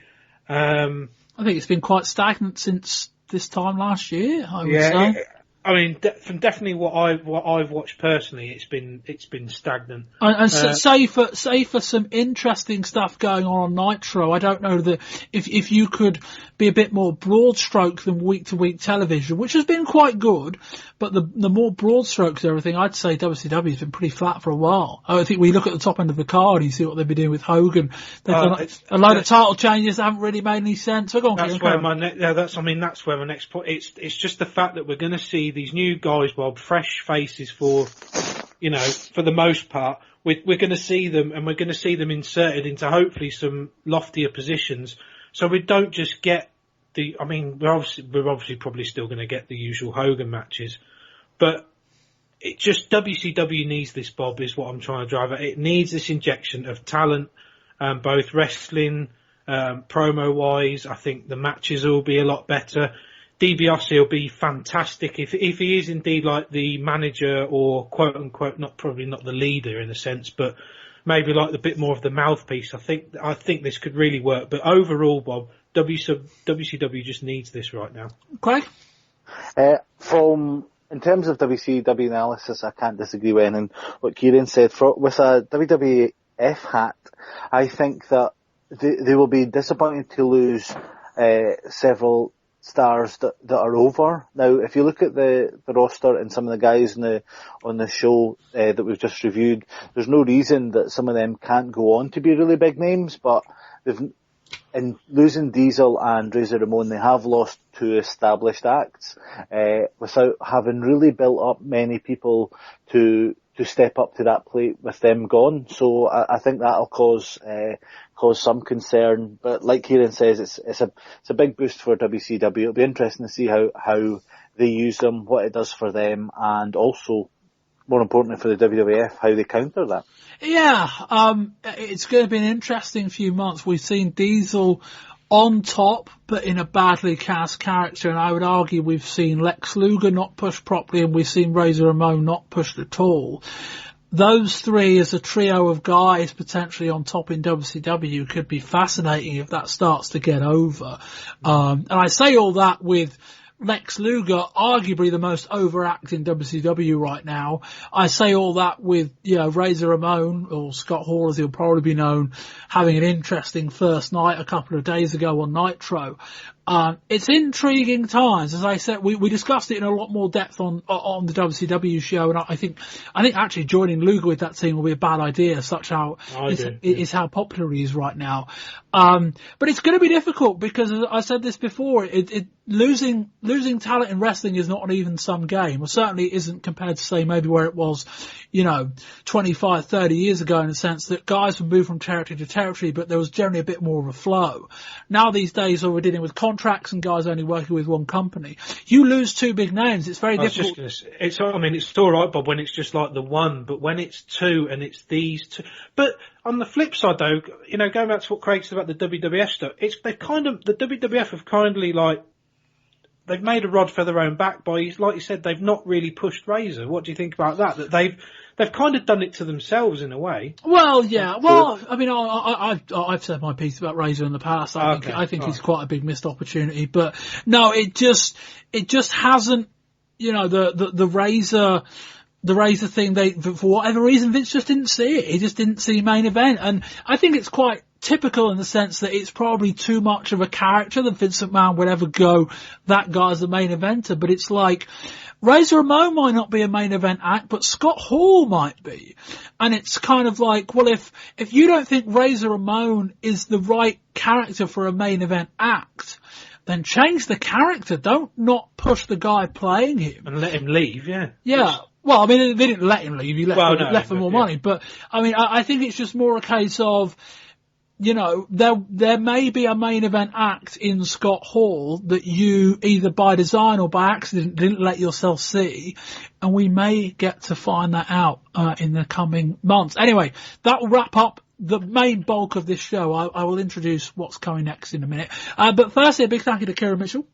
Cheers, Bob. Thanks for having me on again. No problem. Kieran, you can be found on Twitter.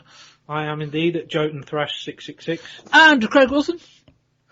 Pleasure as always. Nice to chat about some interesting 1996 wrestling. Indeed it is. Craig, tell me where they can find you on Twitter and about your Ring the Damn Bell blog.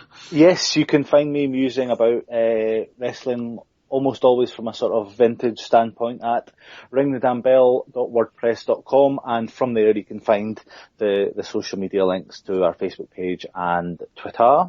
And one of your guys is doing the 20 years ago thing, isn't he? He is. He inspired partly by you and partly by the fact that it's a chore to sit through 3 hours of Raw, and it's much easier to sit through 1 hour and 40 of a Nitro and a Raw is... Well, he needs to get a nice burn when, now that it's June, it's crept up to 2 hours of Nitro. Yeah, but I think he's quite enjoying strolling through those, just made easier with the network, and also maybe sort of talking about what else was going on at the time. Yes, that is it's the week that was. Was that what that feature's called on your blog, Craig? The way we was, I believe. That's right. Yeah, it's a slight Scottish hinge on that, on the way that name is written. But yeah, so if you're, we obviously do our own stuff, but there is, we are hardly unique in covering wrestling from. It's a good time to watch wrestling 20 years ago though, because it is a sort of older guys not dying out, but sort of come to the end of their run, and the stars of tomorrow sort of being very, very green looking. Yeah, I mean, this is the beginning, really, if you like. This is kind of almost what the last 2.5, 3 years of this podcast have been about, has been building really for, this next 3 or 4 years, but almost in many ways this next 3 or 4 months, given everything that's going to happen. Anyway, I will wrap up the show, and then I'm going to introduce what's going to come after, because I didn't wrap up the show when we recorded that last week. So yes, this has been volume 2 of this month's show. Volume 1 is me and Jeff Parker doing a very long look at Slamboree, that show, and also the debut of Scott Hall on Nitro. Volume 3 is ECW, and when we've taped it, volume 4 will be the UFC look at that show there. You can find me on Twitter at Bamber. You can find all the links you need on wrestling20yrs.com. We're on iTunes. If you're on there, do leave us a rating and a review. And that will do that, but we will move on now to a special segment. As you may have perhaps been surprised by, I've certainly been a little bit surprised by it. In the last year or so, I kind of was thinking that we were going to get a lot of stories about the Kliq. And while the Kliq have certainly been involved indirectly in a lot of stuff we've been talking about, it's not a name we featured anywhere near as much as I thought we would. And when we came to 20 years ago to the month of the curtain call, I kind of got there and thought, oh, was that it? As in, have we not heard about them more? So me and Stuart Brookes and the New Generation Project podcast were able to sit down for about 15, 20 minutes and just have a quick chat in retrospective, looking at the Kliq's run up until this point and their impact on the company. So consider this the formal wrap-up of the show, and I will just play the scratch noise in a minute, and we'll carry on. So until next time, I've been Bob Bamber. This has been the May 1996 edition of the Wrestling 20 Years Ago podcast, and until the other side of this noise, goodbye. Welcome to a special post-show on this month's WWF podcast. We're firmly out of 20 years ago mode now, very specifically for a reason I'll tell you in a second. I'm being joined by Stuart Brookes. Stuart, good evening. Good evening, Bob. Yeah, out of 20 years ago, Mo, very specifically on the taping date that we are taping this, it is Wednesday the 18th of May 2016. Tomorrow is Thursday the 19th of May 2016, and Thursday the 19th of May 1996 was indeed the curtain call. Now, you've heard us discuss that earlier in 20 years ago mode, and that isn't the purpose of this kind of post show, isn't really the curtain call, but it will lead into kind of what I brought Stuart on to discuss. So I guess, Stuart, the first question is, I mean, 20 years on, how has the curtain call kind of stayed in the wrestling vernacular, really, in terms of it's a story that seems to have almost grown over time. Is that fair to say? Oh, absolutely. And I think there's a very good reason for why that has A, stayed with us, and B, grown in almost sort of mythical type status. And it boils down to the phrase of history being wrote by the victors. In essence, the Kliq are the victors in the Hunter Hurst Helmsley now runs the company. So he is free to kind of not necessarily rewrite history, but present history in a way that presents him and his group of friends as being particularly important to that era of wrestling. So being as 4 out of the 5 of them feature in this particular incident, yeah, it's grown in stature over the years. Whereas I think had, what has gone on to happen not happened, maybe it would have gone on to be an incident that was merely a minor footnote in history. Yeah, I mean, to an interesting way of framing it, I was reading kind of about it earlier today. The lead story in the Wrestling Observer on the week it happened was about UFC. Wasn't even the most significant story of the week. Now, and again, that's not a shot at Dave Meltzer. That's just an observation that was that was where it was at. An interesting kind of side note to that is that the lead story in the Wrestling Observer the following week wasn't even the debut of Razor Ramon and Scott Hall on Nitro. It was actually the In Your House show, which you'll have heard us review earlier in this month's show. But I think it's, I think it has taken on this kind of mythical status in the sense that when you break it down, I've read about it today, and I will have read about it more probably before the time, I've actually recorded the earlier part of this show. But it wasn't that big an incident at the time. It was very out of place, certainly, but reading all the reports live in person, it was something that happened, one, after a lot of people seemingly already left the building, and then basically the guys you had left were either the guys that didn't know what was going on, who were just a bit perplexed, and the guys that did, that kind of just saw it as a nice little nod. I don't get the sense anyone at the time really went, oh, this is a game-changing moment or anything like that. No, and I don't think in and of itself it necessarily was a game-changing moment. Scott Hall and Kevin Nash going off to WCW was not directly influenced by this incident. That was already a thing that was happening, and Hurst, Helmsley and Shawn Michaels wouldn't hook up on screen for another, 18 months almost. So, although they may have, if anything, they may have hooked up quicker had it not have been for this incident. Yeah, very possibly. Hunter's left to, no real spoilers for future 20 years ago shows, but I'm sure you're aware he's left to sort of bear the brunt of the punishment for it. Yeah.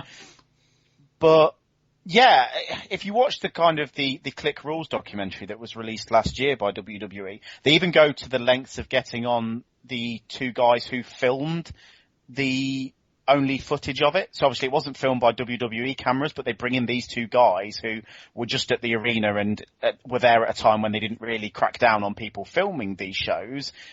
And then they brought them in for them to discuss themselves filming it. And if that doesn't give you an idea of kind of how it's looked back upon with this sort of reverence, well, I can't see many other instances that they dig out people like that for.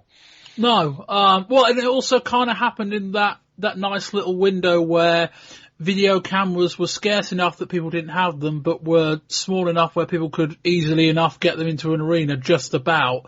That's it, historically, that's not a very long window. But yeah, we would have covered the curtain call in the show. But yeah, the point of this post-game show really is to talk about the Kliq. And I suppose essentially their lack of appearance in the timeline. I mean, if you've been with us from the start, and you'll have heard me you probably would have picked it up if nothing else, but I don't particularly look forward. It helps with the format, and I just don't really have time.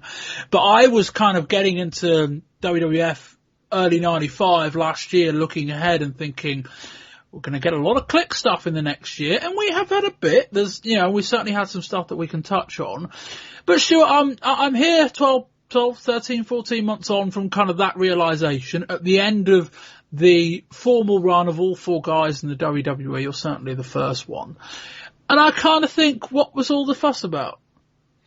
It depends on very much what angle you're looking at it. If you're looking at it from an on-screen angle, the only references you ever really got to the Kliq have only sort of cropped up recently for you in your timeline in terms of that's who Shawn refers to his fans as being. But they had a lot of interaction on screen together. Hunter Hurst Helmsley less so, but you go back as far as 93, Sean Waltman's introduction was through Razor Ramon. Razor and Sean feuding up took a good, better part of sort of late 93 through to mid 94 with a sort of reprise in 95. You had the feud between Sean and Diesel, which kind of raged on screen for some time. And then you had Sean and Diesel sort of re-hooking up shortly before Diesel departed. Now, I do wonder if their overall impact as a group on screen would have been bigger had Scott Hall and Kevin Nash chose to stay. The idea seems to be that had they been around, then Shawn's programs throughout, his tenure as champion probably would have been, with Diesel as a heel, which we saw at Good Friends, Better Enemies, and an absolute cracker of a match. Yeah. And at some point, I believe he probably would have moved on to more than likely a heel Razor Ramon. And, had Hunter not been serving punishment, maybe he'd have got a short run. I can't see them having given Sean Waltman sort of a main event run against Michaels, but certainly the other three, with the Diesel one being a bit more extended. Yeah, I think, there is no denying that cause or consequence, or kind of, whether it's directly as a result of them being part of the group, or whether they were just guys that you view guys near the top, there is no denying that these four guys are a very important part of that run from post-Hogan to, well, really now, I suppose, given that what's half of them leave. They are an important part of the group, but I guess there's a question of, were they in the top spots because they were part of the Kliq, or were they just guys in the top spots, or near them, who happened to be part of the Kliq? Yeah, I would probably lean more towards the latter, in the sense that Shawn seems to be a favourite of Vince regardless of who he's friends with, and Diesel, as far as stature goes, Vince was always going to be interested in, no matter who his pals were. And Razor? See, I don't think ever on screen he really necessarily benefited from being a member of the Kliq, or at least doesn't seem to. I think he very much occupied that sort of, Jake Roberts-esque level of babyface, in that he was never going to be a main eventer, and Vince doesn't see him as a main eventer. And, Scott Hall acknowledges that on the Kliq documentary, that, he goes to Vince and says, is there anything wrong with my work? Is there anything wrong with my character? Is there anything wrong with this? And Vince says, no, I think you do a great job in all aspects of it, but he's just not willing to make him, go to that main event level. So, yeah, I don't know as if Razor necessarily benefited on screen from that. I think he was about in the spot where he needed to be. Yeah, and I think that's one of my kind of bigger questions, really, is that this idea that the Kliq were this kind of all-powerful group over the WWF circa probably 95, I think you'd say early 96, it doesn't really stack up when you break it down. I mean, there's been enough shoot documentaries to last us a lifetime in terms of guys that were on that undercard, end of 94 through 95, Shane Douglas, Bam Bam Bigelow, Jean-Pierre Lafitte, guys like that. Guys that, Bob Holly, that perceived they were quote unquote held down by the Kliq. And yet, there's not really much evidence of that, in the sense that I look at a guy like Shane Douglas and I think, you weren't held down by the Kliq. You were held down by one of the worst gimmicks of that run, of that 2, 3, 4 year period that our podcast has covered, that your podcast has covered. That gimmick was death. Like, if anything, it's a miracle that Douglas got to the point where he was working Razor Ramon and Shawn Michaels on pay-per-view. He didn't actually wrestle Michaels, but he almost did. From a mid-card perspective, Bam Bam Bigelow's a guy that we dissected up and down last year. But there was, maybe there's a case of Bam Bam Bigelow, but my bigger point with probably all of this is that if the Kliq had enough influence over Vince McMahon and over who got pushed and who didn't, why did Diesel get such a shit run of opponents in 95, and why did Razor Ramon never get the push that his character deserved? I mean, I guess we'd need to have some idea of what opportunities were taken away from people. I mean, I recall reading an interview with Brian Clark, Adam Bomb, who said, he was due an Intercontinental title run that was taken away from him at the urging of, the Kliq. And you read reports of this mysterious backstage meeting that the five of them had with Vince, where they essentially dissected the roster themselves up and down and said, right, we can work with him, we can't work with him. So I guess where Douglas and Holly and Bam Bam and those guys might be coming from is more a perspective of there may be opportunities that we don't know about that were taken away from them at the urging of those within the Kliq. As far as Diesel's title run goes, I think, I don't know as if it's necessarily that he was given such a dire run as champion, in the sense that I'm sure in Vince's head, he looked at those ideas of Diesel versus Sid and Diesel versus Mabel and thought, that is brilliant. Like, that is exactly what I want. And we've looked back on it 20 years or so later and gone, my God, this is terrible. This guy's failing on top almost every month, and his friend... Remind you of anyone? Well, yeah, exactly. to, his friend 2 matches or so down, you look at the Sean Jarrett match from In Your House, like that's an absolute cracker. You look at Sean Razor from SummerSlam, absolute cracker, and you've got Sean's best friend supposedly 2 matches ahead of him or whatever, kind of having these really awful main events. So, yeah, I don't know if it's a sense of Diesel was given shit to work with. He was, but I would imagine Vince's perception of what he was giving Nash was the same as what he gave Hogan. He gave Hogan King Kong Bundy. In Vince's mind, giving Mabel to Diesel was probably a similar thing. It just didn't work this time around. Yeah, it kind of links to stuff I've said on the show about Hogan before, just in terms of with all the stuff with Hogan, you look at all of the information to hand and you go, Hogan drew money when he had compelling opponents. I did an article on the site a month or so ago. Hogan wrestled Ric Flair, drew ratings, drew buys. Hogan wrestled Vader, drew buys. Hogan wrestled the Booty Man. Hogan wrestled the Butcher, didn't draw any money. Hogan wrestled the Dungeon of Doom, didn't draw any money. And it's like, why, and that's the thing, it's more a case of, one, I'm not necessarily disputing the fact that they chose not to have a Diesel Bam Bam feud. I think it's just more, if they had as much influence as they said they did, then they would have done that, because that drew ratings. And if it's all about creating compelling characters for Diesel to go up against, then why were they supposedly holding down Bam Bam Bigelow? There was no reason to, I don't think.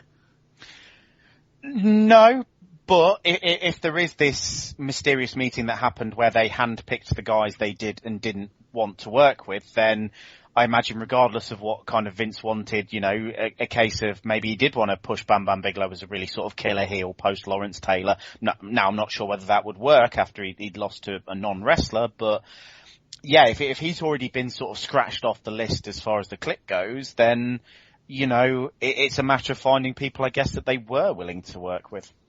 Yeah, it wasn't a very long list, but when you look at a roster that was that thin, and then when you go, actually, yeah, we don't want to work with him or him, that don't leave you with many options. But no, I think it's just it's an interesting look back, as we're going to come on to the same thing with D-Generation X in a couple of years, in that we're going to come on to obviously D-Generation DX were an on-screen act, these guys were. We're going to come on to a group that were a size for their time, and since that time, the perception of their size has been inflated above other things that were probably bigger.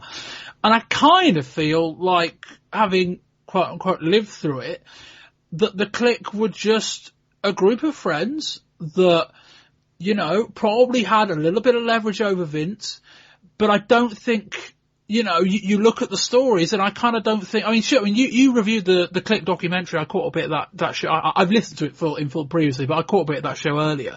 And just kind of go back through and kind of, how was that presented 20 years on versus how you perceive the truth to be, if that question makes sense? Yeah, I think how it's presented on the documentary is similar to how we spoke about the curtain call incident right at the top of this discussion. Like, they are happy to present that, 20 years later as these were this really revolutionary group of guys that sort of changed the business. And to an extent, a minor extent, I guess they were, in the sense that, they weren't workers on mainstream US television like Shawn Michaels and Sean Waltman in kind of the positions that they got to before them, if that makes any sense. Like, you could argue someone like Brian Pillman in WCW, but certainly not on WWF television. And it's the same, like you say, with D-Generation X. Eventually, when you get to that, they're happy to kind of go back and almost rewrite history as people turned back up to watch D-Generation X. They're the reason people come back into arenas, when in reality, Bob, you'll live through it, and we're living through it on our show currently, is that the crowds return to see Steve Austin. But the more convenient narrative for the WWE, given who's in charge of them. And don't take all this as like this really anti-Triple H sort of I don't get the sense Triple H is even necessarily pushing it all that hard. I think it's just more, if you work in a company where Triple H is quite high up, you are going to be directly or indirectly, consciously or unconsciously, you're going to be pushed towards telling a pro-Triple H story. Yeah, but I think the negative of that is it's almost downplaying Austin's impact. And you look at something like, not to divert the conversation onto Steve Austin, but you look at his use at, say, WrestleMania this year, where he was one of 3 guys that came out and destroyed a kind of mid-card act, where, you know, for me, like, Steve Austin shouldn't be that. Steve Austin should be presented on the level that, say, they presented The Rock later on in the show. What, at a 6-minute match against, a 6-second match against Eric Rowan? Well, maybe not that, but a bit before it. The reverence with which they treat Rock appearances at WrestleMania generally. But, yeah, it's very much a sort of pro-Kliq narrative that the WWF are happy, or the WWE rather, are happy to present 20 years later, in the sense that, yeah, that they are the victors of history, in the sense that, you know, if you look at maybe their direct enemies, which again, something you'll live through in the next year, had it been, say, the Hart family running the WWE now, you would find a much more pro-Hart narrative than you would a pro-Kliq narrative. What a thought that is. Yes, you know, say you've got Bruce Hart running the WWE these days. You know, the retrospective view of the Kliq wouldn't be as positive. Put it that way. I don't think. No, I mean, my perception of it is, and take it for what it's worth, I just think the Kliq were a group of friends that happened to, ironically, probably it all started after this moment, that happened to, in 2 separate promotions, be a part of the Big Boom period. I don't necessarily think that the Kliq were all that significant actually in their time in the WWF. It was just that was where they became friends. And then after that point, they, you know, split apart essentially and were each in their own different way part of wrestling's Big Boom period.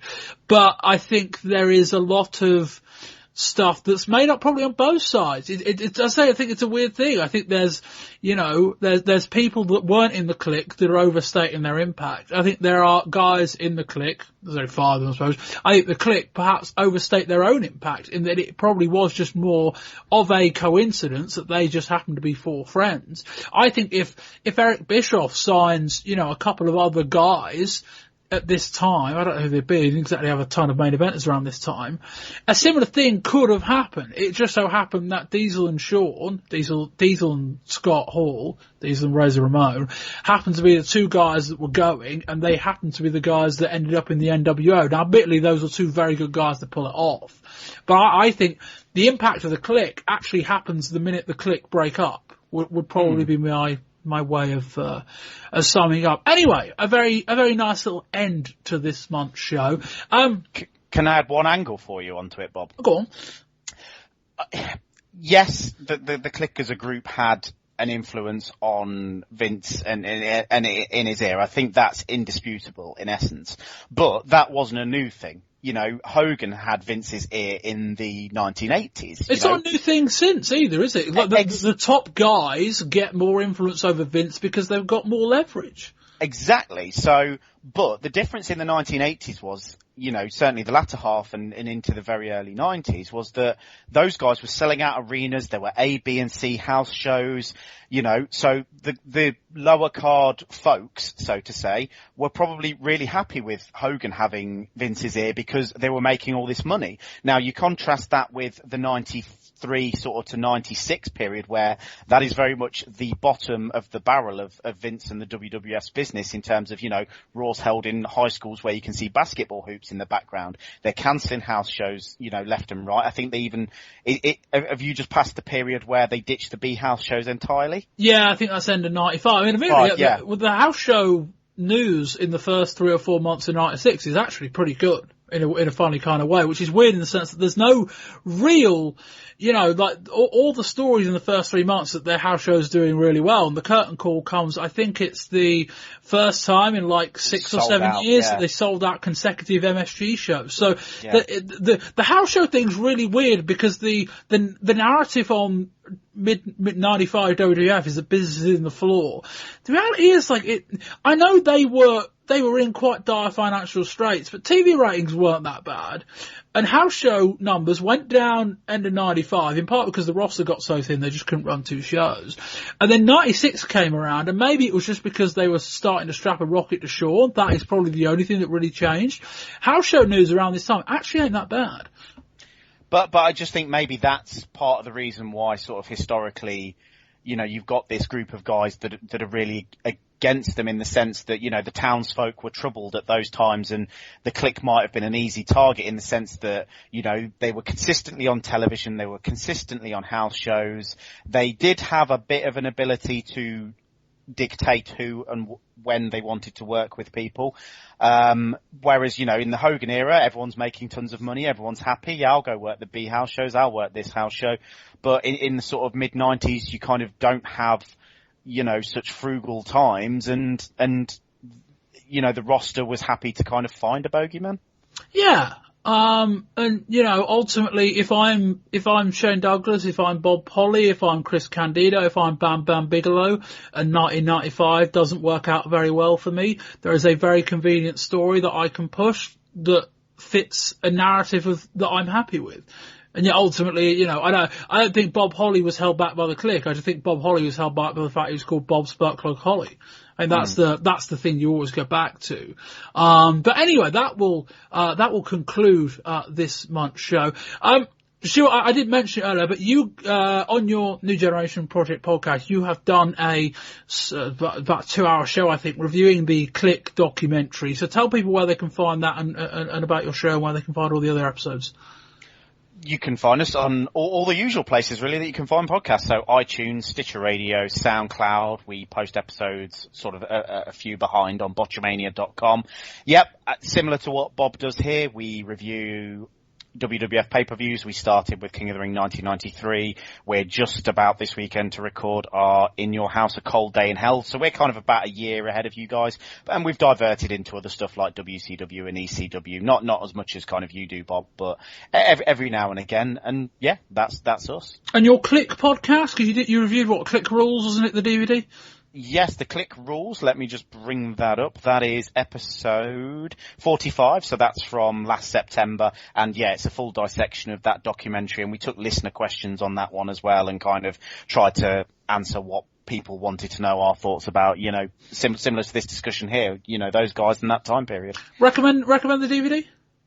Yeah, I mean, the WWE documentaries these days are generally of a fairly high quality. I just watched the Eric Bischoff one today, and that's interesting in terms of it quite heavily features the anti-Bischoff narrative that they were happy to push kind of 2008, 2009 when you get the rise and fall of WCW DVD, and actually has Bischoff acknowledge those criticisms, but again, allows him a chance to voice his. And it's telling that they ask those questions. Like, that's when we talk about narrative and storytelling. When you put together a documentary, it's not always easy, but it's telling that part of the narrative is, let's ask Eric Bischoff about his mistakes. And yet we do a documentary about the Kliq, and there isn't so much about, let's ask them, I haven't seen it, and I know they touched on it, but let's talk more about, the backstage thing and that kind of thing. I think it's that, I think they're getting better, and I think you touched it on your show in on the Kliq documentary. We seem to be through the era where WWE are really like, we're only going to interview the people we like, and we're going to tell a story based around the people we like. The biggest fault with the rise and fall of the ECW documentary, as good as it is a very insulated WWE view of the rise and fall of ECW. I think while they're doing it now, there will be probably a wider range of voices. I think Terry Funk will be on there. I think Shane Douglas will be on there. Douglas is the guy that featured in the Kliq documentary as well. Raven's turned up recently as well, which is another name I didn't think, he was certainly persona non grata, but yeah, Douglas, Raven, Terry Funk, all guys that when you watch back that rise and fall of ECW documentary, they are like big omissions. Oh yeah. Someday we will do a podcast. It'll probably be after the main kind of timeline finishes, and having watched the ECW, I'm just going to pick apart that documentary, and just see, kind of go, yeah, we should be talking about Shane Douglas here, and here, and yet we're actually talking about Mikey Whipwreck. But anyway, that's for another time. I am going to assume that when I record the main part of the show, I've done a full wrap up, so I'll keep this very quick. This has been the May 1996 WWF edition of the Wrestling 20 Years Ago podcast. Until next time, goodbye.